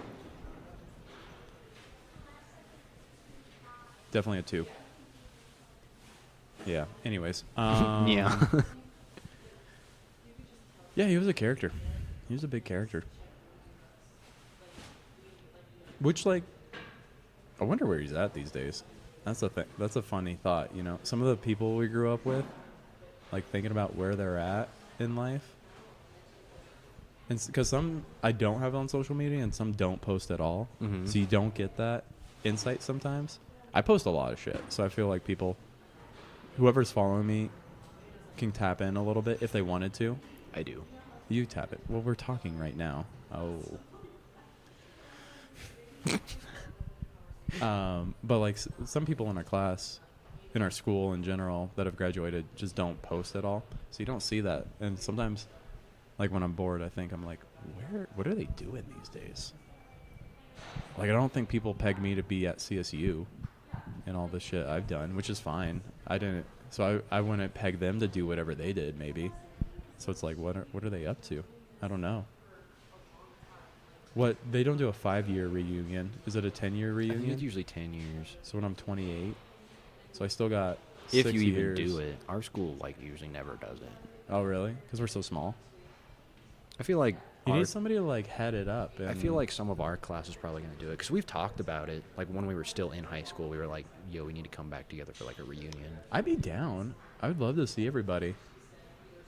You know, and there's people that I forget that are like characters in themselves. I was going to say my parents never did anything like that. I don't think. I Did don't they think they've graduate ever- both from our high school? Mhm. Oh. Well, my mom went to because she grew up in Denver and she went to high school like in Denver until like freshman sophomore year, and then she moved down here, I Mhm. think. But my dad, born, raised, grew up here, or back home.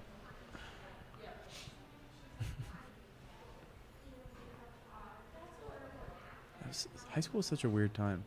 High school was a trip. Sports was good, Sports but was then the rest I awesome. was just like sad boy. Mm-hmm. You know? Were you sad boy? What do you think that was? Do you think it don't was know. like I still get that sometimes though, even down here. I I feel like that's just when I was your age here, I got it a little bit, but right now I feel pretty good. okay. So I think it goes away. I don't know. I've had that quite a bit though. Like I feel like that's just me though. I don't think so. I think it's like something. I think there's something missing in our lives.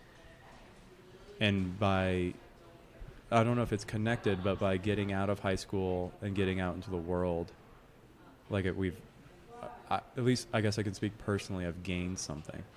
Okay. To me, it might be like meaning in a sense of like I actually understand what I want to do with my life. Because like I guess as I got like educated more, I don't even know what I was. Like I didn't have an identity maybe. Okay. I think one good thing I did was I was smart enough to not be quick to have an identity. But there's still like some things I filled, but I filled them just like, I don't know, to me they just felt like the easy ways to go. Okay. Not easy's not the word I want to use. It was just but, there and like, available, so I you guess used so. it. Well, it's weird how things start, I guess, if you really get back. Because, like, I think 5th grade. It was either 4th or 5th grade. I broke my leg. Mm-hmm. And that I was immobile, got pretty chubby. And then I think like 6th grade, what was it? I overheard some guys talking about on the playground, like in between halls or whatever, about basketball practice. And maybe that was 7th grade. Yeah, that was 7th grade, I think. Because 6th grade, I was still playing hockey a little bit for the Kodiaks, Mm-hmm. which wasn't a school team and doesn't really get up into the later ones. You'd have to go to Steamboat for that, you know. So I got a little bit of physical strength back after breaking. And then I overheard people talking about basketball. And randomly, it interests me. I never watched basketball. Still to this day, I don't watch it. It was weird. And I remember I was talking to Alex Thompson, because we were good friends back then in middle school. And I was like, yeah, I think I'm going to do it. And I don't think he likes basketball, so he's like, nah, I'm not. And it's weird that, like, I guess I could have, like, sided with my friend, you know, easily and not. But then I did, and it sucked hard. Because I was chubby and unathletic and slow, everything. Like, I was wheezing. Like, it was rough. And I think we did, like, suicides, like, at the end of the first practice. Mm-hmm. And I think it was even, like pre-practices. I was like, Mhm. what the fuck? It was weird. But then, for whatever reason, I stuck with it. Sprint, jog, sprint. Sprint, jog, sprints. Do you remember that? Yeah. Those were the bane of my existence in middle school. I think I would do those over a lot of other conditionings. I like the... Thinking back on it now, I was like, those were cheese. But back then, I was like, I hate these. I don't know why. I'm wired to, like, burst slow. So that jives with me a little more than, like, a Big Ten, where it's like, you can go at your own pace, so I could do that. But, like, it's go, back, Mhm. go, back, you know? Or like a suicide. Which is... Now with, like, our climate, it's surprising that we call them suicides. When you look back on it now. Well, If anybody doesn't know what a suicide is, you're at the baseline of a basketball court. You go up to the free throw line, so like a very short distance, like 10 feet, back to your baseline, up to half court, back to baseline, up to the other free throw, back, full court, back. That's one suicide. I was gonna say, I feel like I don't know And if it that sucks. was. I don't know if that just kind of rolled over, but I feel like just. I don't know if it originated from football or not, but they're definitely worse in football because I know they're called ladders in football, but our football coach used to make us do full field suicides, where we'd go 10 back, 20 back, 30 back, all the way for the full field. Those were wild. And those actually made you feel like you wanted to die. Mm-hmm. So that makes sense, but for basketball, it's like, it really wasn't that bad, to be honest. Yeah. It's weird just how, like, going through the course of things works, though. Because then I was really bad middle school basketball. Like, obviously, like, I just got out of being broken leg, so my coordination wasn't even there and all that. I stick with it for 7th grade and then 8th grade, and I'm, like, better, but not competing, if that makes sense, you know? Mm-hmm. It's just weird. And then... What? Did I do football in 8th grade? Do they have that? For you, they might have, but did they for me at that point? Because we have a 2-year difference, which Yeah, can they be did, because big. Dalton used to play. Because I remember, because my brother had just gotten out of middle school at that point, and he was going into freshman year, and he was center for middle school. I And think then I remember I some of came that. in to high school, and they were like, oh, another Koler. He's going to be center. So they put me on the line, and I was with, like, Dalton and all those kids, and they were just... Your freshman year? No, 6th grade year in Oh, middle okay. school. So they were literally just, like, throwing me around like a little rag doll because I was so small. And they were like, oh, it's another Koler, because we had Dan Koler as our coach for middle school at that point. He was like, oh, it's another Koler. Oh, I do remember middle school. So they were like, they're going to throw me in the line. And, oh, my God, I was like their punching bag all of 6th grade. I hated my life. And then I did it. I've never thought about it like this. but like all elementary school, for most of it, not kindergarten, but most of it, I had summer school. Like I was always behind in my reading level, and I always needed extra education. I was too. And then middle school, I was definitely behind, but for whatever reason, I still passed. Okay. And then... Did you ever take any reading intervention in middle school? Yeah, a little bit with Miss Carlson, and I think some extra. I had Miss Campbell, but I think that was when Miss Carlson got out of it, because we Yeah. actually had a designated resource teacher. Yeah. And then high school, I had like the aid, but I never really used it. And for whatever reason, this is weird. I never connected this. I've always had this train of thought where really bad at reading and writing, Mhm. and then middle school kind of bad, and then high school I think I was like at grade level by freshman year, which is like a big spike for being below to at. And then right after that, like above. And then junior and senior, I remember I would test like the 12.9, which means you're at the highest level Mhm. they need to test you Yeah. for. I was like, oh, what the fuck? And that almost like matches the course of like me being in sports, which might connect or not, because then like It could. I started being really more serious about like football and basketball freshman year. And then that's when my reading scores got better. And I wasn't doing anything extra. I was still doing my normal shit where like I would study very little amount, if none. And I did that all through middle school and high school, So none of that, I never did extra help other than the extra help they put me through class-wise, Mhm. And if anything, I was getting less extra help in high school, but my grades started going up, combined with the time I was doing more sports and being more physically active, which is Mhm. weird to think about, because then I was able to, I don't know, be at grade level. And then I think I got varsity of football and basketball, I think my sophomore year. But it was like I'm on the line, but I didn't play much. And then like junior year, I was like 7th or 8th player, in the sense like I'd be subbed in probably in 2 or 3 guys, which is not bad. Mhm. Which is it's like in track with like how Mhm. you probably should. And then senior I was starting, So that track, which is I never made that comparison of like the train of thought or the track of my getting better at sports and my getting better at reading and writing. Because I was always like grade level.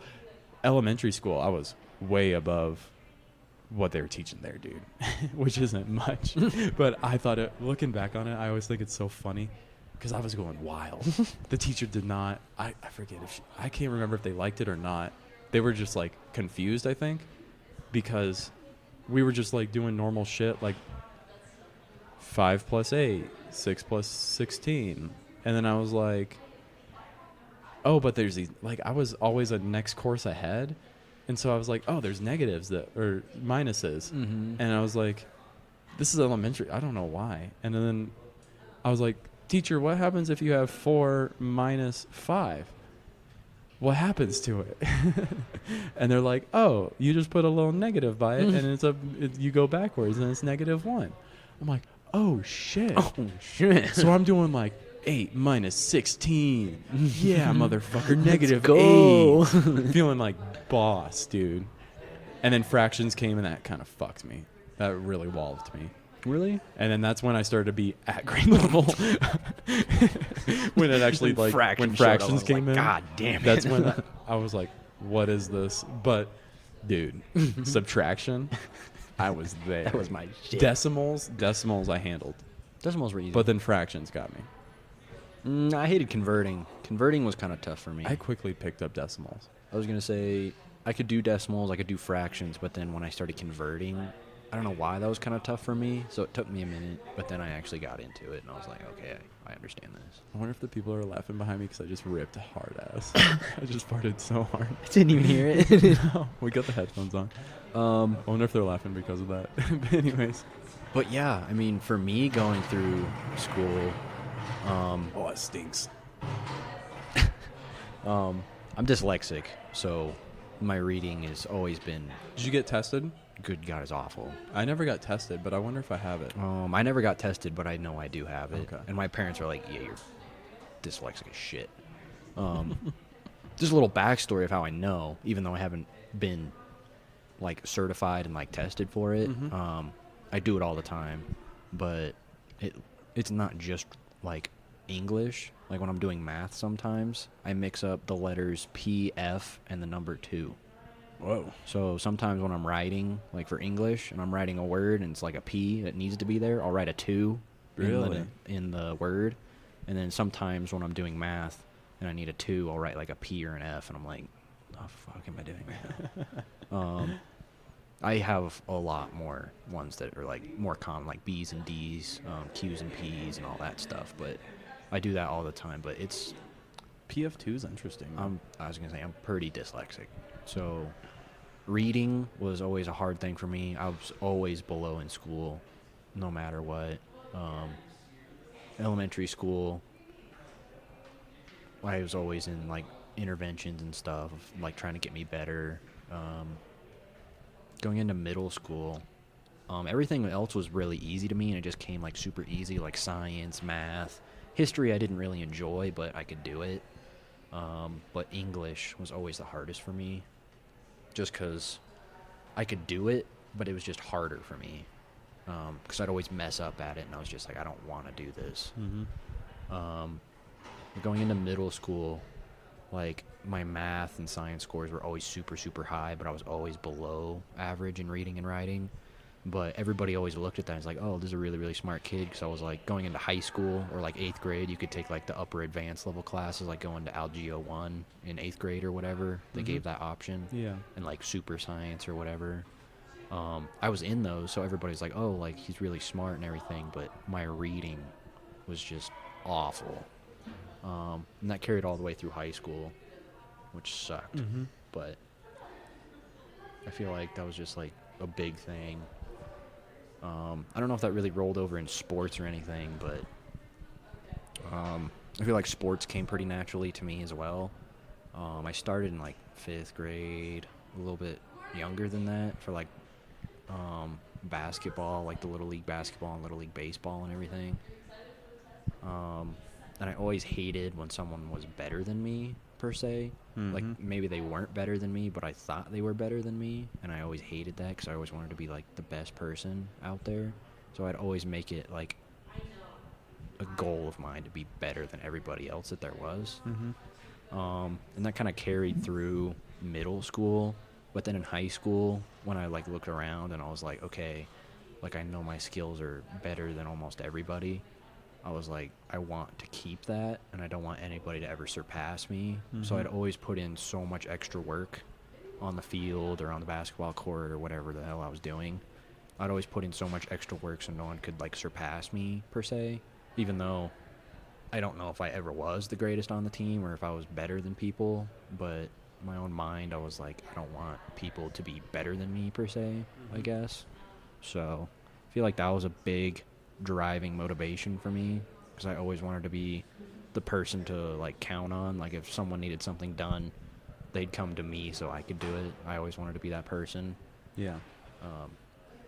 Which kind of hung true for like football mostly, because I played so many different positions, and they're like, when we need somebody, Jesse's the person. Mm-hmm. Swiss Army man. Swiss Army penis. But yeah, I feel like my schoolwork and my like sports work were definitely different, because I'd always try to put in the extra work in sports to try to better myself. But in school, I just put in enough work to be able to like pass, even though it really wasn't hard for me in some aspects. So that wasn't difficult. But for like reading, I'd always like do bare minimum to pass, and then I wouldn't work on it at all after that. Yeah. So I feel like my sports and my academics were really, really different. Yeah. I never thought of it in the context. Like, I wonder if my academics would have gotten better if I didn't do sports. And I feel like no. Like, there is a big thing of, like, physical health and mental health, you know? I haven't looked at, like, any studies personally, but I have heard that if you're in sports, you do better in schoolwork, because some of the aspects kind of roll over onto each other. Yeah. So, be interesting to see what that would be like. I think I'm Mhm. better for it for doing sports, for sure. You know, and I think it is connected because I didn't do anything extra for school. Like I always had the same thing of like, if I'm getting A, B, or C's, let's keep it at the B's. Try to get A's. You know, Mhm. like as long as I'm doing that, I'm not going to change anything I'm doing. And that worked all the way up until graduation. So, I mean, wasn't crazy about school at that point in life in that sense, and I'm still not. I like finding my own education stuff Mhm. these days, but yeah, but yeah, because I was really bad at reading, and then it tracks right when I got into sports so I don't know, and then like doing the dual enrollment college classes and stuff like Mhm. that, and getting failed by my English teacher, who you know, Mhm. because they might be sexist, in my opinion. That definitely didn't help my English at all in high school because I already was bad at it. Yeah. And then I had a teacher that wasn't willing to help and try to make me better. Yeah, Especially definitely not willing to help. from my older brother that didn't give me a good Start. start because you know how he and her were. I don't know if you know like the I don't whole big know. they were I never got they that. were always at each other's throats. I bet he doesn't care. My brother went in and he fully cussed out our English teacher. Yeah. Like full on, like let her have it. Like bad. And he almost got suspended for it. I did the opposite. Like he was I cried in the counselor's office. Dude, I fucking hated that class. I was gonna say he came in and he just fucking went off on her. And like all the parents were called, my parents were called and had to come up and have meetings with her and blah blah blah, and it was bad. Was that his senior year? And then it was kind of funny because then when I had her class, the way she started it off, I was like, hopefully it doesn't roll over like I'm a different person, blah blah blah. Going into, I think it was one of my first English classes that I had with her, she was like, I'm pretty sure she blatantly said, and I think it was like to the whole class or something, but she was like, when I was talking to her, or when we were taking a roll, or it was something, I think she blatantly said, she was like, I hope we don't have a repeat of your older brother, and I was like, God damn. Not jokingly. Yeah, like not joking, Yeah. like hopefully this doesn't happen again, and I was like, Great. damn. That's not a fucking good starting Yeah. point. Like we haven't even like got to know each other, like actually tried to work with each other, and she was like, hopefully we don't have a fucking repeat. And I was like, great. It worked out weird for my record too because I didn't get a passing grade for the dual enrollment. I think it was comp or whatever. Mhm. One. But then she let me do comp 2 and I passed comp 2 barely for like the college credit. And then when I went to community college, I had to take comp 1 even though I got Even though you comp 2 completed done. comp I was like, 2? can I take a test or something like to get this out? And they're Yeah. like, no. So I took comp 1 while I had comp 2 already. And that was like all the English comp classes I had to take in high school or college, but it was just weird. It was really weird. Yeah, I don't. Me and English don't fit good together. I don't know if it's just because I'm not like great at it.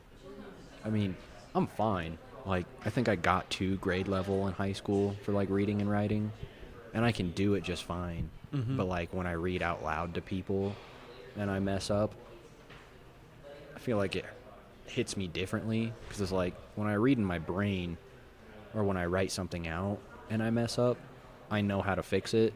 So then when I'm reading, I'll go back and I'll fix it, and then I'll just keep reading along like nothing ever happened. Or when I'm writing, I can just erase it and then fix it. But when I'm reading out loud, then I fucking sound like a dumbass because I can't read because I'm dyslexic as shit. It's always like, I hate this. I don't want to do it. Do you see it more in your writing or reading? More writing. Okay. Reading isn't that bad because when I stumble on a word, I like go back, and when I reread it, like if I look at the word and actually concentrate on it, I Mhm. can fix. Like if it looks like a B and it's a D or something, I can like fix it and like, oh, this is the word. Yeah. But when I'm writing and I write it out, I definitely mix up my letters a lot more. That's hard for writing too, and Miss Duplessis can vouch for me on this one. She'd always, because we had to write like hand papers in her class quite a bit, and she'd always call me in sometimes, and she was like, Jesse, what's this word? And there's a number in it, and I'm like, you know, I can't tell you, you know? And I was like, oh, it was supposed to be this word. And she'd always, like, tell me, she's like, all right, well, if you need extra time to, like, actually, like, read over your stuff, and, like, because I know it's, like, difficult. She's like, if you need extra time to just, like, go over your stuff and make sure you have everything right, like, just let me know. And I was like, okay. But she'd always tell me, she's like, yeah. Do you know the little Mies story? The Mies? The Mies? No. Other Jesse was taking a test with Massey. Oh, yeah, I do know this story. And Yeah. he was trying to figure out the plural, and he's a little bit of a silly fella sometimes, you know. And so he was like, what's plural of moose? Mies. And writes that, and I think he got extra points for saying that. I don't think, it definitely didn't count against him. Well, Massey's funny that way. Dude. Like, if you like made him laugh or made something clever in your test or your assignment, he'd give you points for it. What? There was a open response that Truman was doing, and I think he wrote as many lyrics as he could to Bohemian Rhapsody until the page filled, and he just filled it with Bohemian Rhapsody lyrics. And I think he got full points on the question. Massey was just like, all right, full fucking points. There's other moments like that, just like, I can't even remember. I wish I would have had Massey more. I had him like 8th grade, that super science class that they had. He taught that one. And that was the only class I had before he left. He was cool.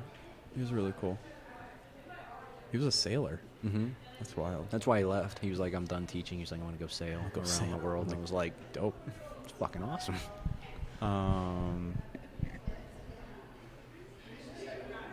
That kind of pissed me off, though, the grading. Because I didn't know what was funny and what wasn't. And so That's I think true. sometimes I, like, tried to throw some Hail Marys in there. And I got pissed when he, like, When he's like, no. knocked me off. He was like, no, you're not funny. I'm like, fair, I'm not. I tried. But I tried. Want to get points for trying? Yeah, you don't. Life's unfair. You don't. But that pissed me off, though, because I've heard stories of different friends getting points for fucking writing the lyrics of Bohemian Rhapsody on that shit. And I don't even remember what I would attempt, but I remember not getting points for it. Remember, just not. Yeah. That's funny. Love Duplessis, though. I Miss almost want to have Duplessis. Duplessis on. She was my favorite teacher, by far.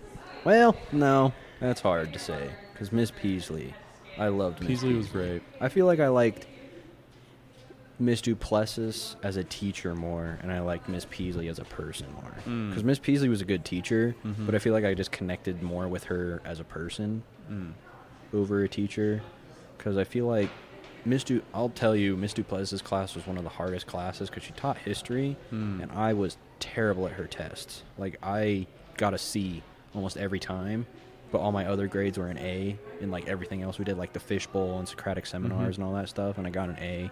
So I'd always have an A in the class, but all of her tests, I always got C's. Yeah. And it was just like, I knew the things that she was teaching because she made it, like, she's a good teacher, and she, like, actually made it accessible to me, but I don't know why I couldn't be good at her tests. So she'd always, like, help me and walk me through the test, and she was like, all right, and she'd, like, word the question, and she'd, like, speak it to me, and she's like, what's the answer to this? And I would tell her, and she's like, you know the material, you just suck at my tests. And I was like, yeah.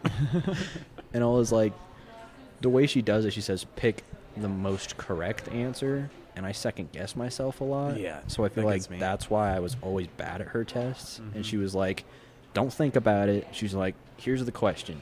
Tell me the answer. And I would tell her, and she's like, you're right. Move on. And I was like, okay. But yeah, I feel like Miss Duplessis is my favorite teacher.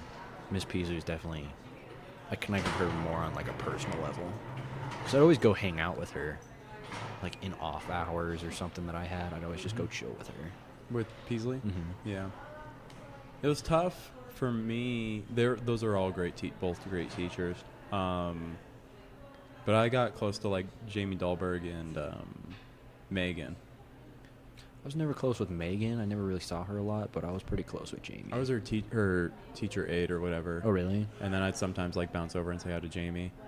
And they loved me. I would sometimes like counsel them. That's the fun part. I'd always sit and like when I'd go talk to Jamie about classes, we'd talk for like 5 minutes and like I'd answer my questions, and then we'd just sit there and talk about stuff. Me and Jamie. Mm-hmm. Loved her. She was awesome. But like, no, like at least once a week, I would have like a mental check-in with Megan. I was like, "Are you doing okay? Are you sleeping enough?" That's sick. As like a, a senior, because like it wasn't junior year. Yeah, it was, fuck. What year was it? 2.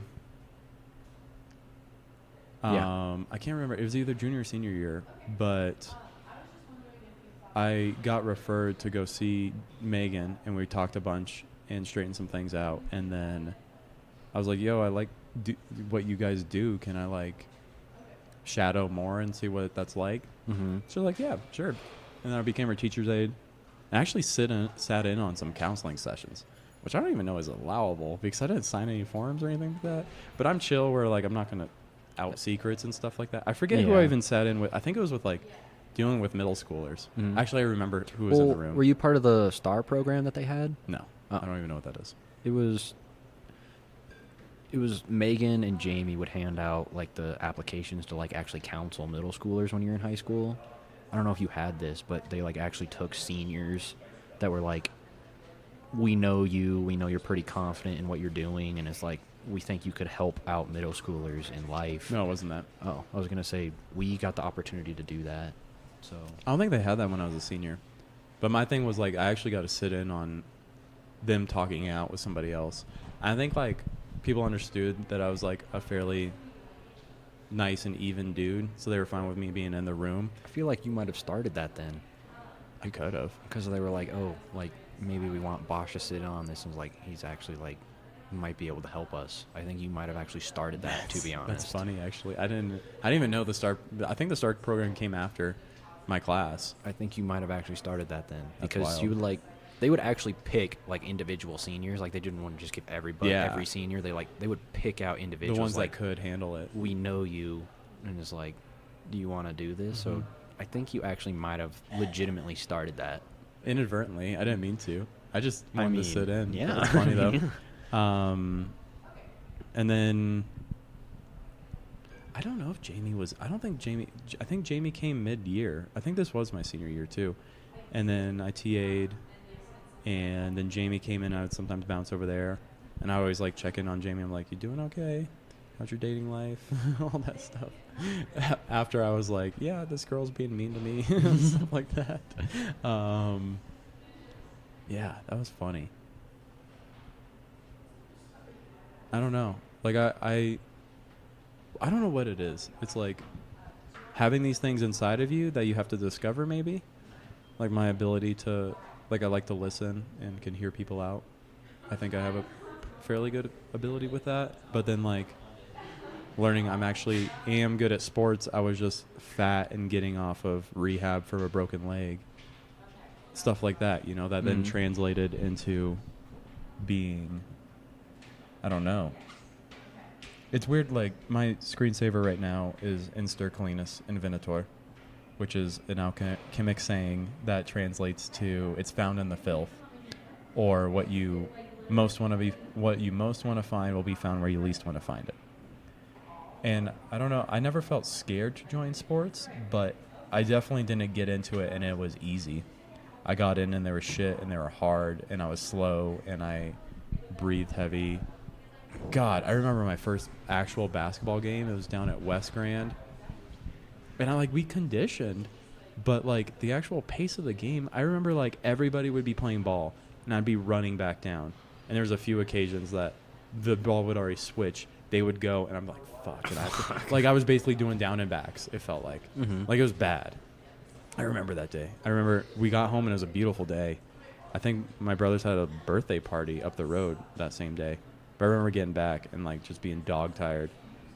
And then slowly getting better at it. And now like, I mean, I taught group fitness classes in college. Still lift to this day, now enjoying climbing, you know. And so stuck with it and it's paid dividends to me. And what was the other thing I was trying to connect back? Listening.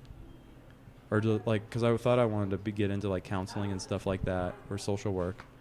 So then, that's why I got my degree.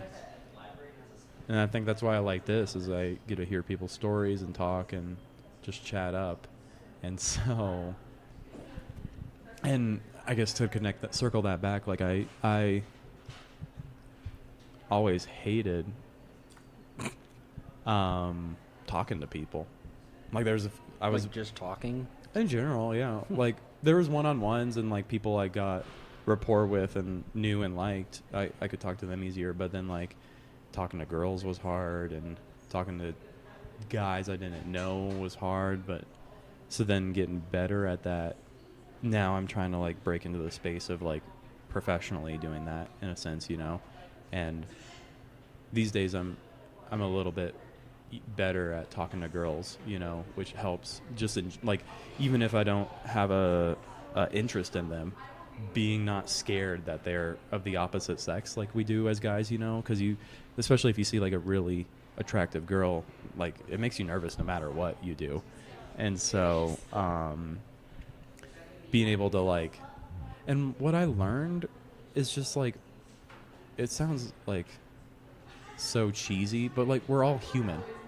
Like you just go up and you talk to her and you're just like, especially when you're in like the same scene, like if you're in the climbing wall, you're just like, oh, what routes you doing, what holds you doing, what you normally work, do you have like a warm-up plan, and like boom, stuff to talk about. You're in college, talk about college, like all that's easy. And like just connect with them and connect with the space you're in, because obviously they're in that space and you're in that space, so you have something in common of being in that space. Mm-hmm. That's actually like kind of intuitive when you think about it, but like just like they're a person, they just want to talk. Well, like not everybody wants to talk to you, Mm-hmm. but like if you were to have a conversation, they just want to have a conversation too.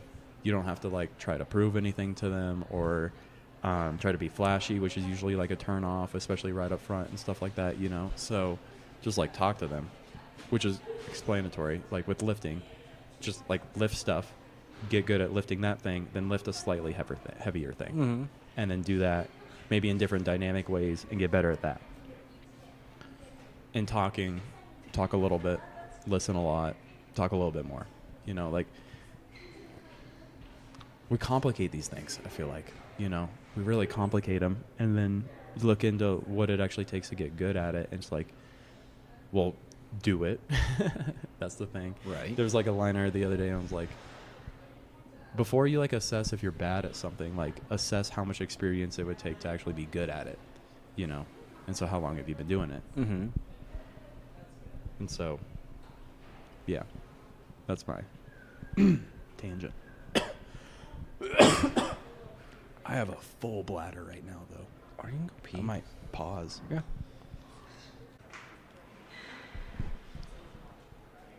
And we're back. Big pee-pee break. Ultra pee-pee. Ultra PP break. Had a little talk sesh. Gotten some more ideas of Just what to talk something- about. Yeah, we're trying to. Jesse, I've said this a couple of times, but Jesse's going to be leaving back home to make the moolah for summer, and Pie. he'll sadly be waste, but he might come back and we might do like a high podcast. I don't think anybody even cares, but it's kind of fun to talk about, and Mhm. it's going to be fun just to record and get high together. So looking forward to that. Maybe do a couple different interviews. I don't know. We'll see. But we're definitely going to do the high one. Mm-hmm. Jesse has goals for this summer that we're going to go over.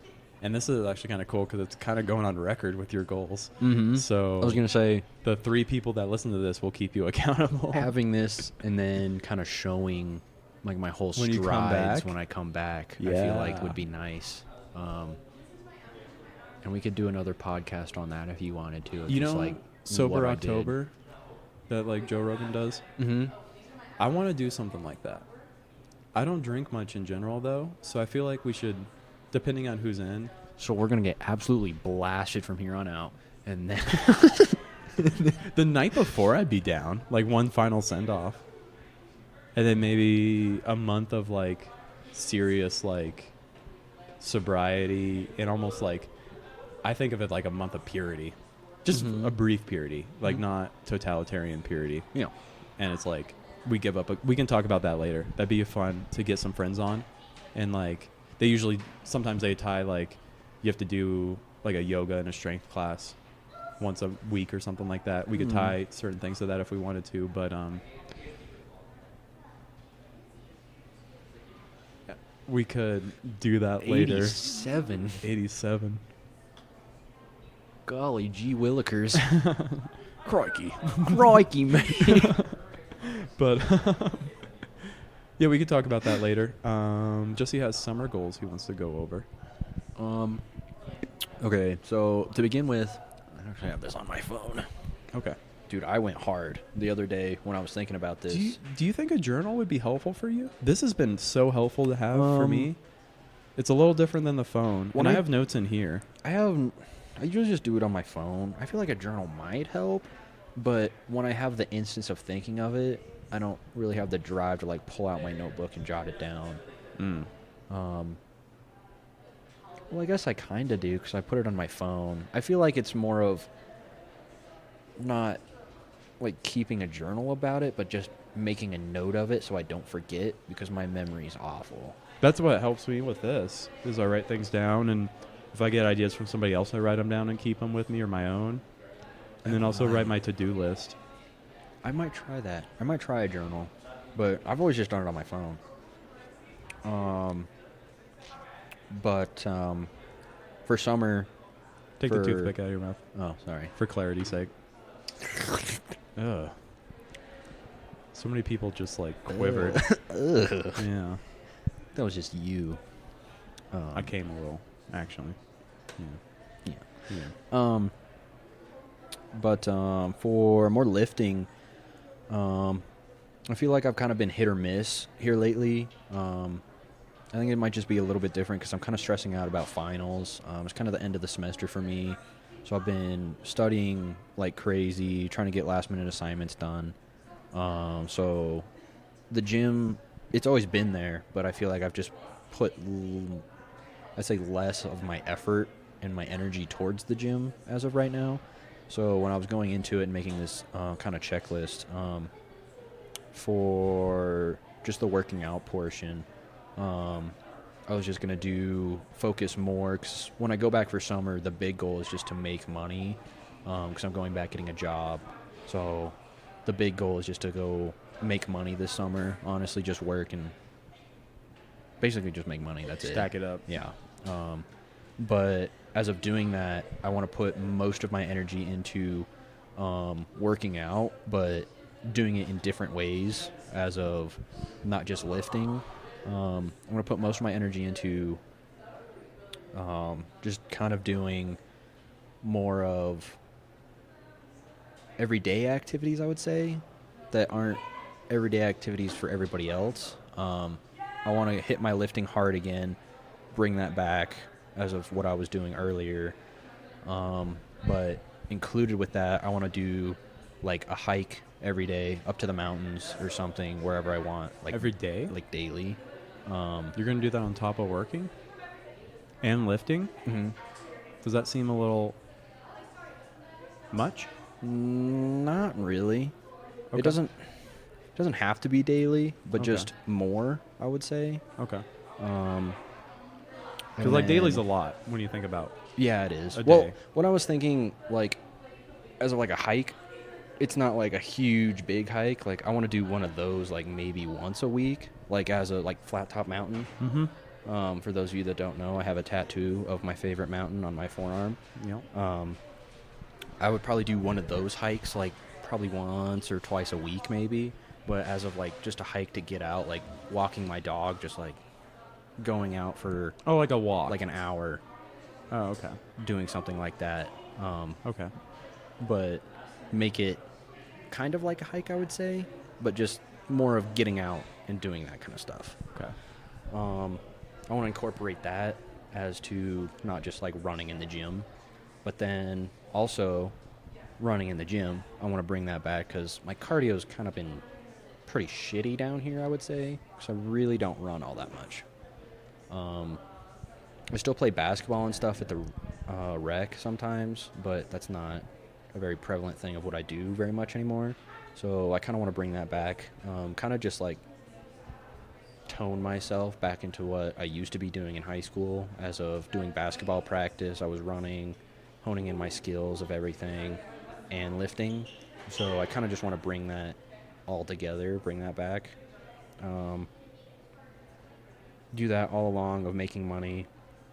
And then a whole new goal that I want to do is make the whole checklist of getting all the things I need and preparations done for the house that I'm going to have next year. I want to get all that set and squared away during the summer, so I'm not worried about it when I come down here to actually move into my house. What kind of checklist? Just kind of like things that me and or my roommates need as of like Items? just regular appliances as that goes for, and then just kind of set myself up as to I'm going to be paying rent every month. So kind of getting myself situated as what is my plan going to be moving into this? How am I going to be paying rent every month? What am I going to do to achieve this goal? And I kind of want to like solid out my plan of like, here's what I'm going to do in order to keep this. So I kind of started to make that goal and that checklist on that, but I kind of want to like cement that over the summer so I have like that whole thing down. I had write notes on my phone into a notebook. Oh. So I guess that is kind of what we were talking about. Wait. Past Jesse is thinking about future Jesse. So there you go. I guess I did have that thought of putting shit. These in a little notebook. moleskins I love, dude. They're nice. Doing that, and then so pretty much just like the big goal is like I've kind of been lackadaisical about my working out, even though I've been doing it. But I feel like just kind of incorporating that back into my daily life and hitting it a lot harder than what I have been. So that is the big overall goal, along with maintaining just making a lot more money. Do you know what job you're doing to make money? Same thing that I was doing. My dad, Roof? glasswork. Glasswork, that's right. He retired. Oh, yeah? And sold the business to one of his workers that came back. But we have this big project in Steamboat that we've been working on forever, and we have like over 300 windows or something that we need to do at that place. So my dad was like, yo, do you just want to do this one project and go do it and just like possibly get it done? But I don't know what the whole plan on that is, but we're pretty much just going to be doing that. But he said hours and stuff, it's not going to be like concrete because I don't know how my dad's going to fare after that because he's getting back from surgery and he's getting a little older. So we don't know. Going back to work, I don't know how that's really going to affect him yet. So the hours are kind of going to vary. So I have time and everything to make everything else possible while still making money, which is great. But yeah, that's my work situation. So I do have that already squared away. I don't want to poo-poo on you, No, but it seems like a lot. I Just feel like I know you're not too rigid with things, but like to work and then lift and then like hike, even if it's like a basically walk for each day, that seems like a lot to me. okay. Depending on how much you work, I guess. Me going into that, I don't know. I feel like for me, it doesn't seem like too much because this is just my plan of right now. I've kind of made it as my goal, but I haven't started it yet. So there's going to be some adjustments that I'm going to be making. But that's fair. as to that, I feel like it's not going to be that much because, I mean, I feel like I was doing that in high school and then because work, high school, they usually take almost the same amount of time out of your day. And I was still lifting, and I was still doing sports for at least 2 hours, and I was still having enough time to either study or do whatever I was going to do after school or whatever. Sure. So I feel like it's manageable for me. It definitely is going to take a lot of time out of my day with the working schedule, but I still feel like I can manage depending on what I'm doing. But there will need to be adjustments throughout the way Yeah. for that. Okay. But that was just kind of my rough overall. Here is what I was thinking. Here's what I want to do. I need to write all that shit down. And then I also made a checklist of the things that I actually need to buy. I've been really good about not spending money this semester. I don't think I've even spent over $500 this semester on things down here. That's pretty good. Not including gas, I don't think, but I haven't really been driving anywhere, so I guess that doesn't really count. But I've been really good about not spending money this semester because I kind of went wild last semester. I was going out doing a lot of things with all my frat brothers and everything, but I kind of dialed that back and managed my account a little bit better. But I kind of made a checklist of here's the things that I need, because I have one pair of shoes right now. I'm wearing them right now, and they are on their last leg. Yeah. So I need new shoes. But I kind of have like a plan of like, I'm going to buy a new longboard, and I'm thinking how that's going to help me through the summer of transporting myself as of when I get back down here to college. So I'm going to be living off campus. So that's going to help for transportation as of how I'm going to get to classes and everything. So I feel like that's a good buy for me. And then I can't remember what else I had, but Do you think a bike would be better? I already have a bike at home, and I was thinking about bringing that too for more when it starts to get cold a little bit. So I do have one of those. Okay. But I think it was just other little stuff that I had in here, just to kind of solid out what I need. But that kind of goes in more of my checklist as of what I need for my house and everything. But yeah, I think that's just kind of like my big overall, I guess, 2-part goal, more on the physical side of when I go home, and then more of what I need as of coming back from summer. So, Nice. yeah. Nice.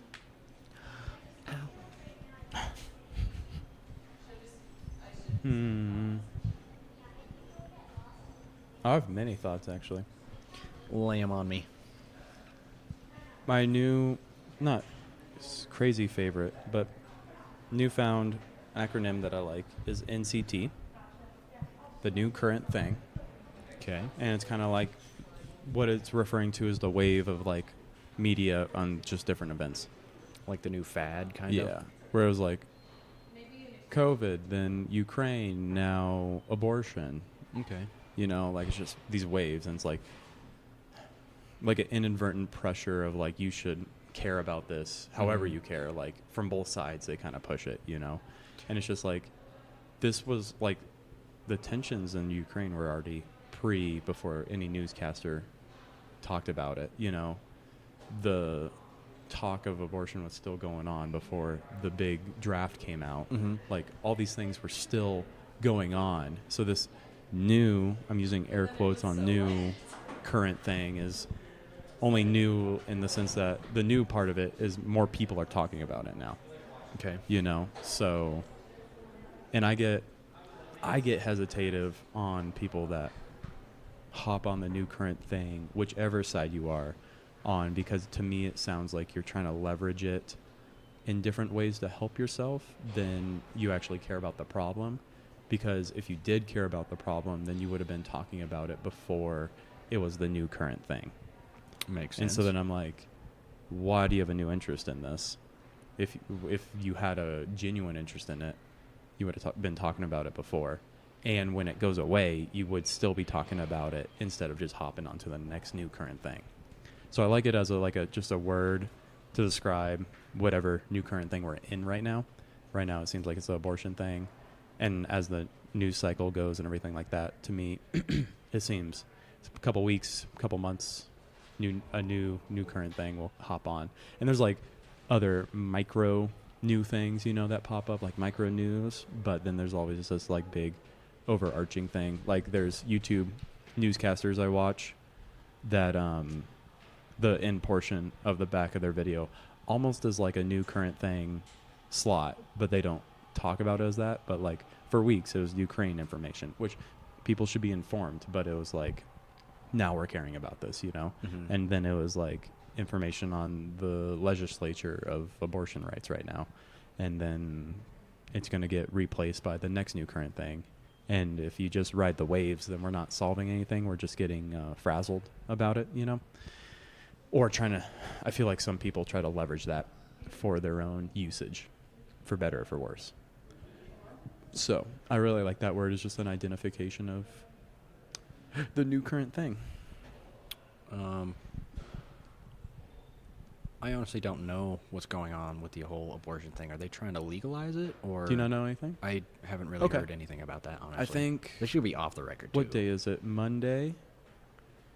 I think about a week ago, I forget the exact day. It might have been like Tuesday last week. The Supreme Court draft, so it's just a draft, was leaked. And in the draft, it was the final decision of overturning Roe v. Wade. That's what the big event happened. And then because I was circulating, people, I guess, like, this is the thing, is like, it was always in talks and they're reassessing what to do with this legislature. This was always a thing. But then because this draft was leaked, which in itself is like a like legal problem because it was leaked, and that's supposed to be airtight because we don't want to have public influence on the courts necessarily. We want them to do their own thing. So there's like a legal element there, but then also just like people are worried about abortion being overturned. Even though, like, if you were paying attention, that was still in the works. And also at the same time, it's just a draft, so it's not final. Like, they had to come out at some point and say, this is not final law. A draft is a draft. But, like, you can kind of see where, like, the intuitions of where they lean, and people are worried about it. That's why there's, like, rallies and stuff all around town Okay. the last couple of days. I was say, because I did see that at the Planned Parenthood Yeah. place right down here. Yeah, that's what that was about. Because I've seen people there before, but like it was Packed. like really prevalent that it was going on. So Yeah, that's what's up. okay, So that's the new current thing. I was gonna say because I haven't seen or heard really anything about it, mostly Mhm. because I really haven't been paying attention to like almost anything except for classes Yeah. as of like the past Which I think week is or so. fine for the most part. Like, it's almost good that you just should pay attention to your life. Like, we should care about these issues, but at the same time, don't be somebody that's just hopping on trends. Mm-hmm. Yeah, Whether it's a didn't- fashion trend or like a new current thing trend. Yeah, I just didn't know anything about it. Mm-hmm. So Yeah. kind of shame on me because I should know about what's going on, but I'm in a weird place right now where I don't think everybody needs to be informed, because everybody's getting too informed and they get very narcissistic or sad or depressed. as of what you said, I feel like no decisions have like been made yet. So I Mhm. mean, I get it. It's good to be informed, but as of right now, no decisions have really been made, Mm-hmm. and it's like, I don't know how to put this. I would say, just don't. I wouldn't get so riled up about things if things haven't been like set in stone. Yeah. Good to be worried about it and to think of like what the future may come, but like Yeah. But you can see those political types on that particular side be worried about that, you know? Mhm, yeah. Like, I can understand that. I wouldn't put myself in their shoes in the sense that I would take that course of action, but I can see why they would do that. And then, I mean, if it is overturned, it leaves it up to a states' rights issue. And since you haven't heard any of this, then this is kind of a nice update, I guess, is like, it's either 11 or 13. I thought it was 13, but then the other day I heard 11. So let's say at least 11 states have what are called trigger laws. And right when it's actually if it is legally struck down, then an 11 state trigger laws will go into play where there can be no abortion. And each state varies is actually a really key part. So it's not uniform, but it is basically like 11 to 13 will say, okay, no to this, which you would imagine. So there's some states that still carry that, that idea in their heads that it shouldn't be the case. Yeah. Wasn't I talking to you about that I wanted to have abortion people on? That's why. That's why when we were talking the other week, that's when it was really, really prevalent because it just hit. That's why I was like, this is a really hot topic right now. I didn't realize you didn't know. I had heard about it. Mm. I just had no idea what was going on. Oh, okay. That's the gist, and I'm keeping a narrow or straight account of that and not taking any particular side. Mm-hmm. But yeah, factually, it's like a draft. People are worried. Yeah. So that's that. But just overall, the new current thing is an interesting idea, you know, because it was Ukraine for weeks. And fairly, because people were getting killed. Yeah. But, like, unless you're going to send resources or go over there yourself, what are we going to do over here? I bet there's some things you could do other than that. But, like, for the most part, the general person is going to listen, get mad or sad or whatever, and then go on with their life. And then it's like, that took some energy out of you just doing that. And then you didn't give anything to those people I was suffering. going to say, if you're not actually going to put in, like, effort to actually make the change, Yeah. then What's going on? Yeah. Exactly. Yeah. So yeah, I like that as a. I already laid out why I like that. I was thinking about this the other day because there's a Peter Attia on YouTube. Great dude. I think you would like his stuff because it's exercise and sports oriented. all about it. But he was talking, and he was talking about some paper. And the topic was interesting, but how he was talking about it was more interesting to me because he was saying, and I think he has like a doctorate or PhD or something like that. So he's a smart man. He was talking to another smart man. And they're saying, and how he was describing the authors of this research article. Because like in this particular domain of study, he was talking about how they're the main heavy hitters. And I was like picturing like fighting champs or NFL players Okay. where they're like the superstars of researchers. And then he's like, yeah. And then you get to see like a compilation, quote unquote, or all these guys work on this one paper. And the paper was acclaimed just in the sense that it had all these names on it.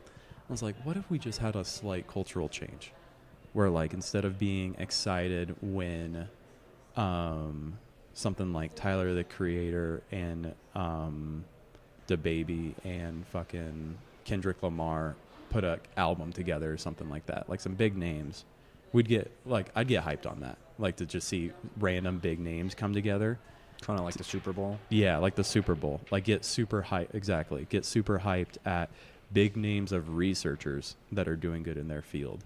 And the sport itself would be proper science.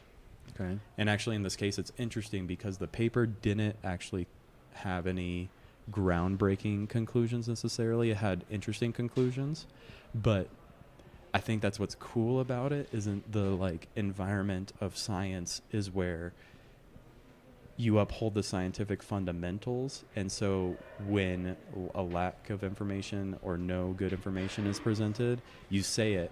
And it'd be cool if we clapped for that because you stuck to the scientific method and then it tried to dramatize it and make the study make it out as something else.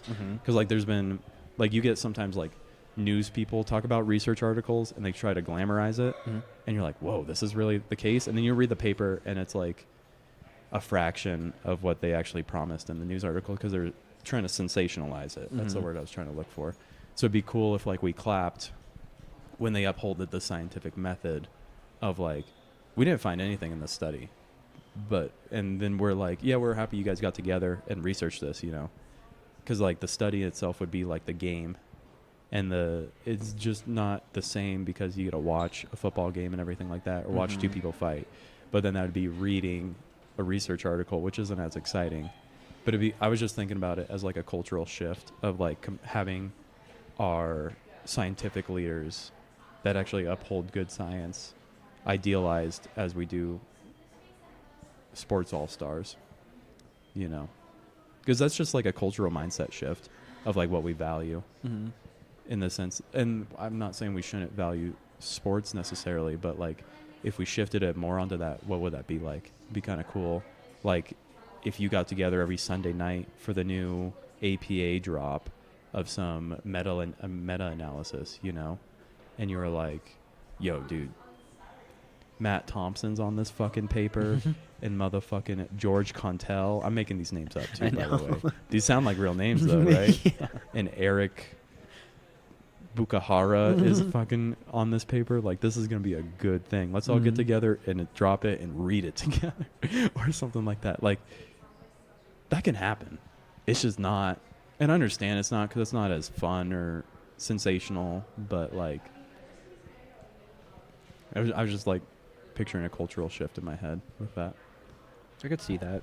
I mean, just kind of like letting the research talk for itself. But Mhm. then if that research isn't like, I'd say super interesting or something to the general public, having those influential people talking about that research or having got them it. be about that research I got it. would make more people interested, I would say. It's like when you see an NFL team, two teams go, Mm-hmm. and the one team that lost, you're like, oh shit. So the paper was uneventful. Mm-hmm. But then you see like a player in that make a particular move, and you're like, you guys were down, but then you still like upholded sports fundamentals, Okay. science fundamentals. And I think smart sports players want to see like a game take place, you know. And so then good scientific onlookers want to see the scientific method upholded, you know. So we want to see those fundamentals held. And it would be cool if we onlooked that as an audience member as we do with sports, where we Okay. applaud when you like have perfect form on a throw shot, you know. Okay, that makes more sense. As of like just kind of breaking film down, like you said, you Mhm. lost the game, but then you go back and say, okay, we lost, of course, but here's the things that we did well. Here's how we build off of this. Mhm. I could see that. Yeah, yeah. I don't know. It's just an idea in my head, because I think one thing with speaking like this, I would like to have a positive effect on culture, and be cool if we saw like a shift like that. What Mhm. would reality be like if like we all got together on Sundays? Like, I don't like sports. Like, and getting hey, in that. we just found this new research on the innervation of ab muscles. Mm-hmm.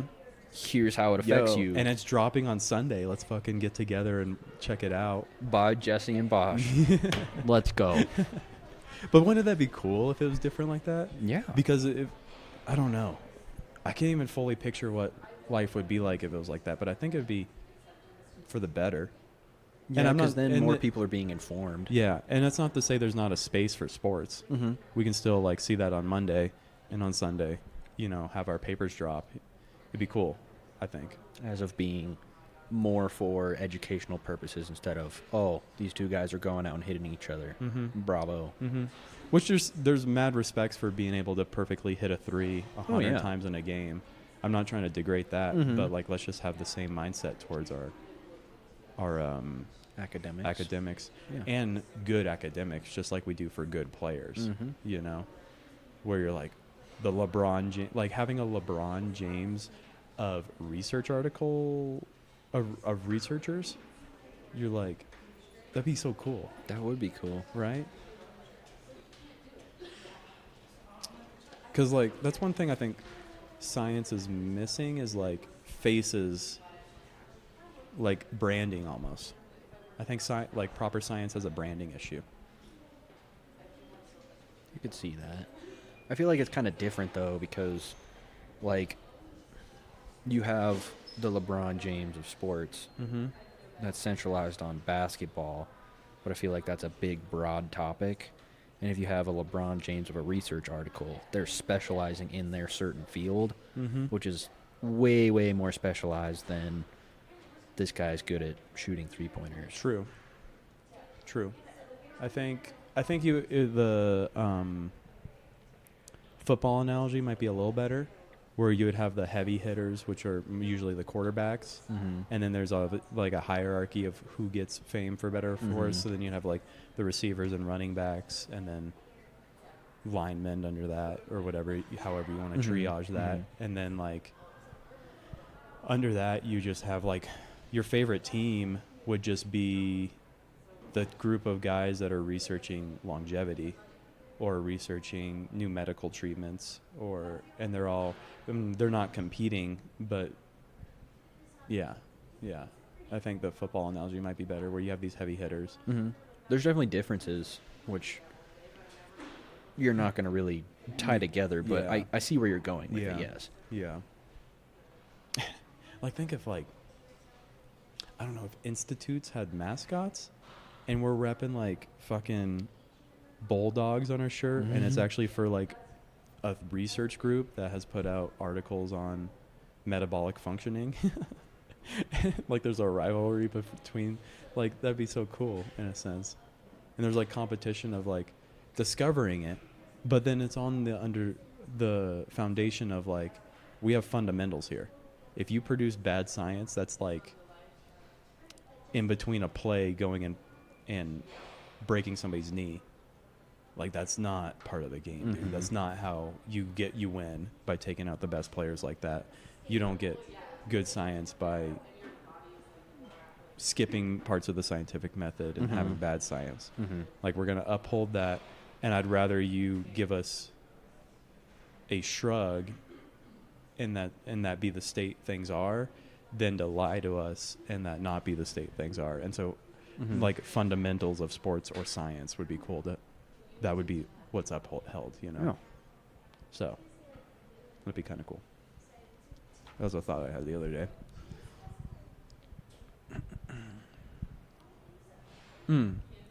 A good question I found to ask your romantic partner, if you want to know more about them, is ask them what they would like to see in the other side. So if you're a guy, what would you like to see in a woman?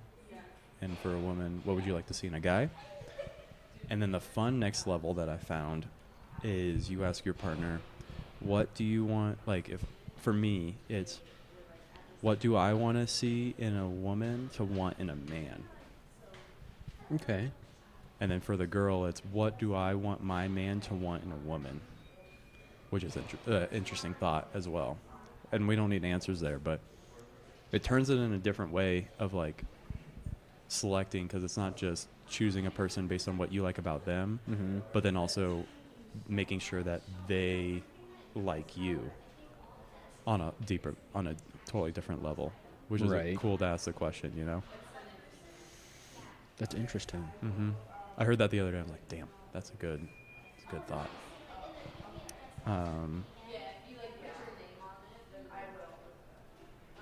Yeah, I think that's the two big thoughts I got right now. Yeah. Do you have anything you want to wrap up with, or anything else before you do your last podcast for a while? Stay dedicated, folks. I feel like Stay hard.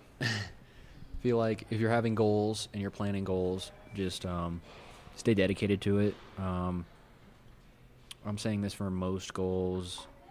Some people plan out goals. I kind of do this sometimes. You have a bigger goal, and then it's kind of harder to obtain. So you're seeing difficulties and you're not actually making progress. Don't give up on it, because some things take a lot longer to achieve than others. So I would say stay true to what you want.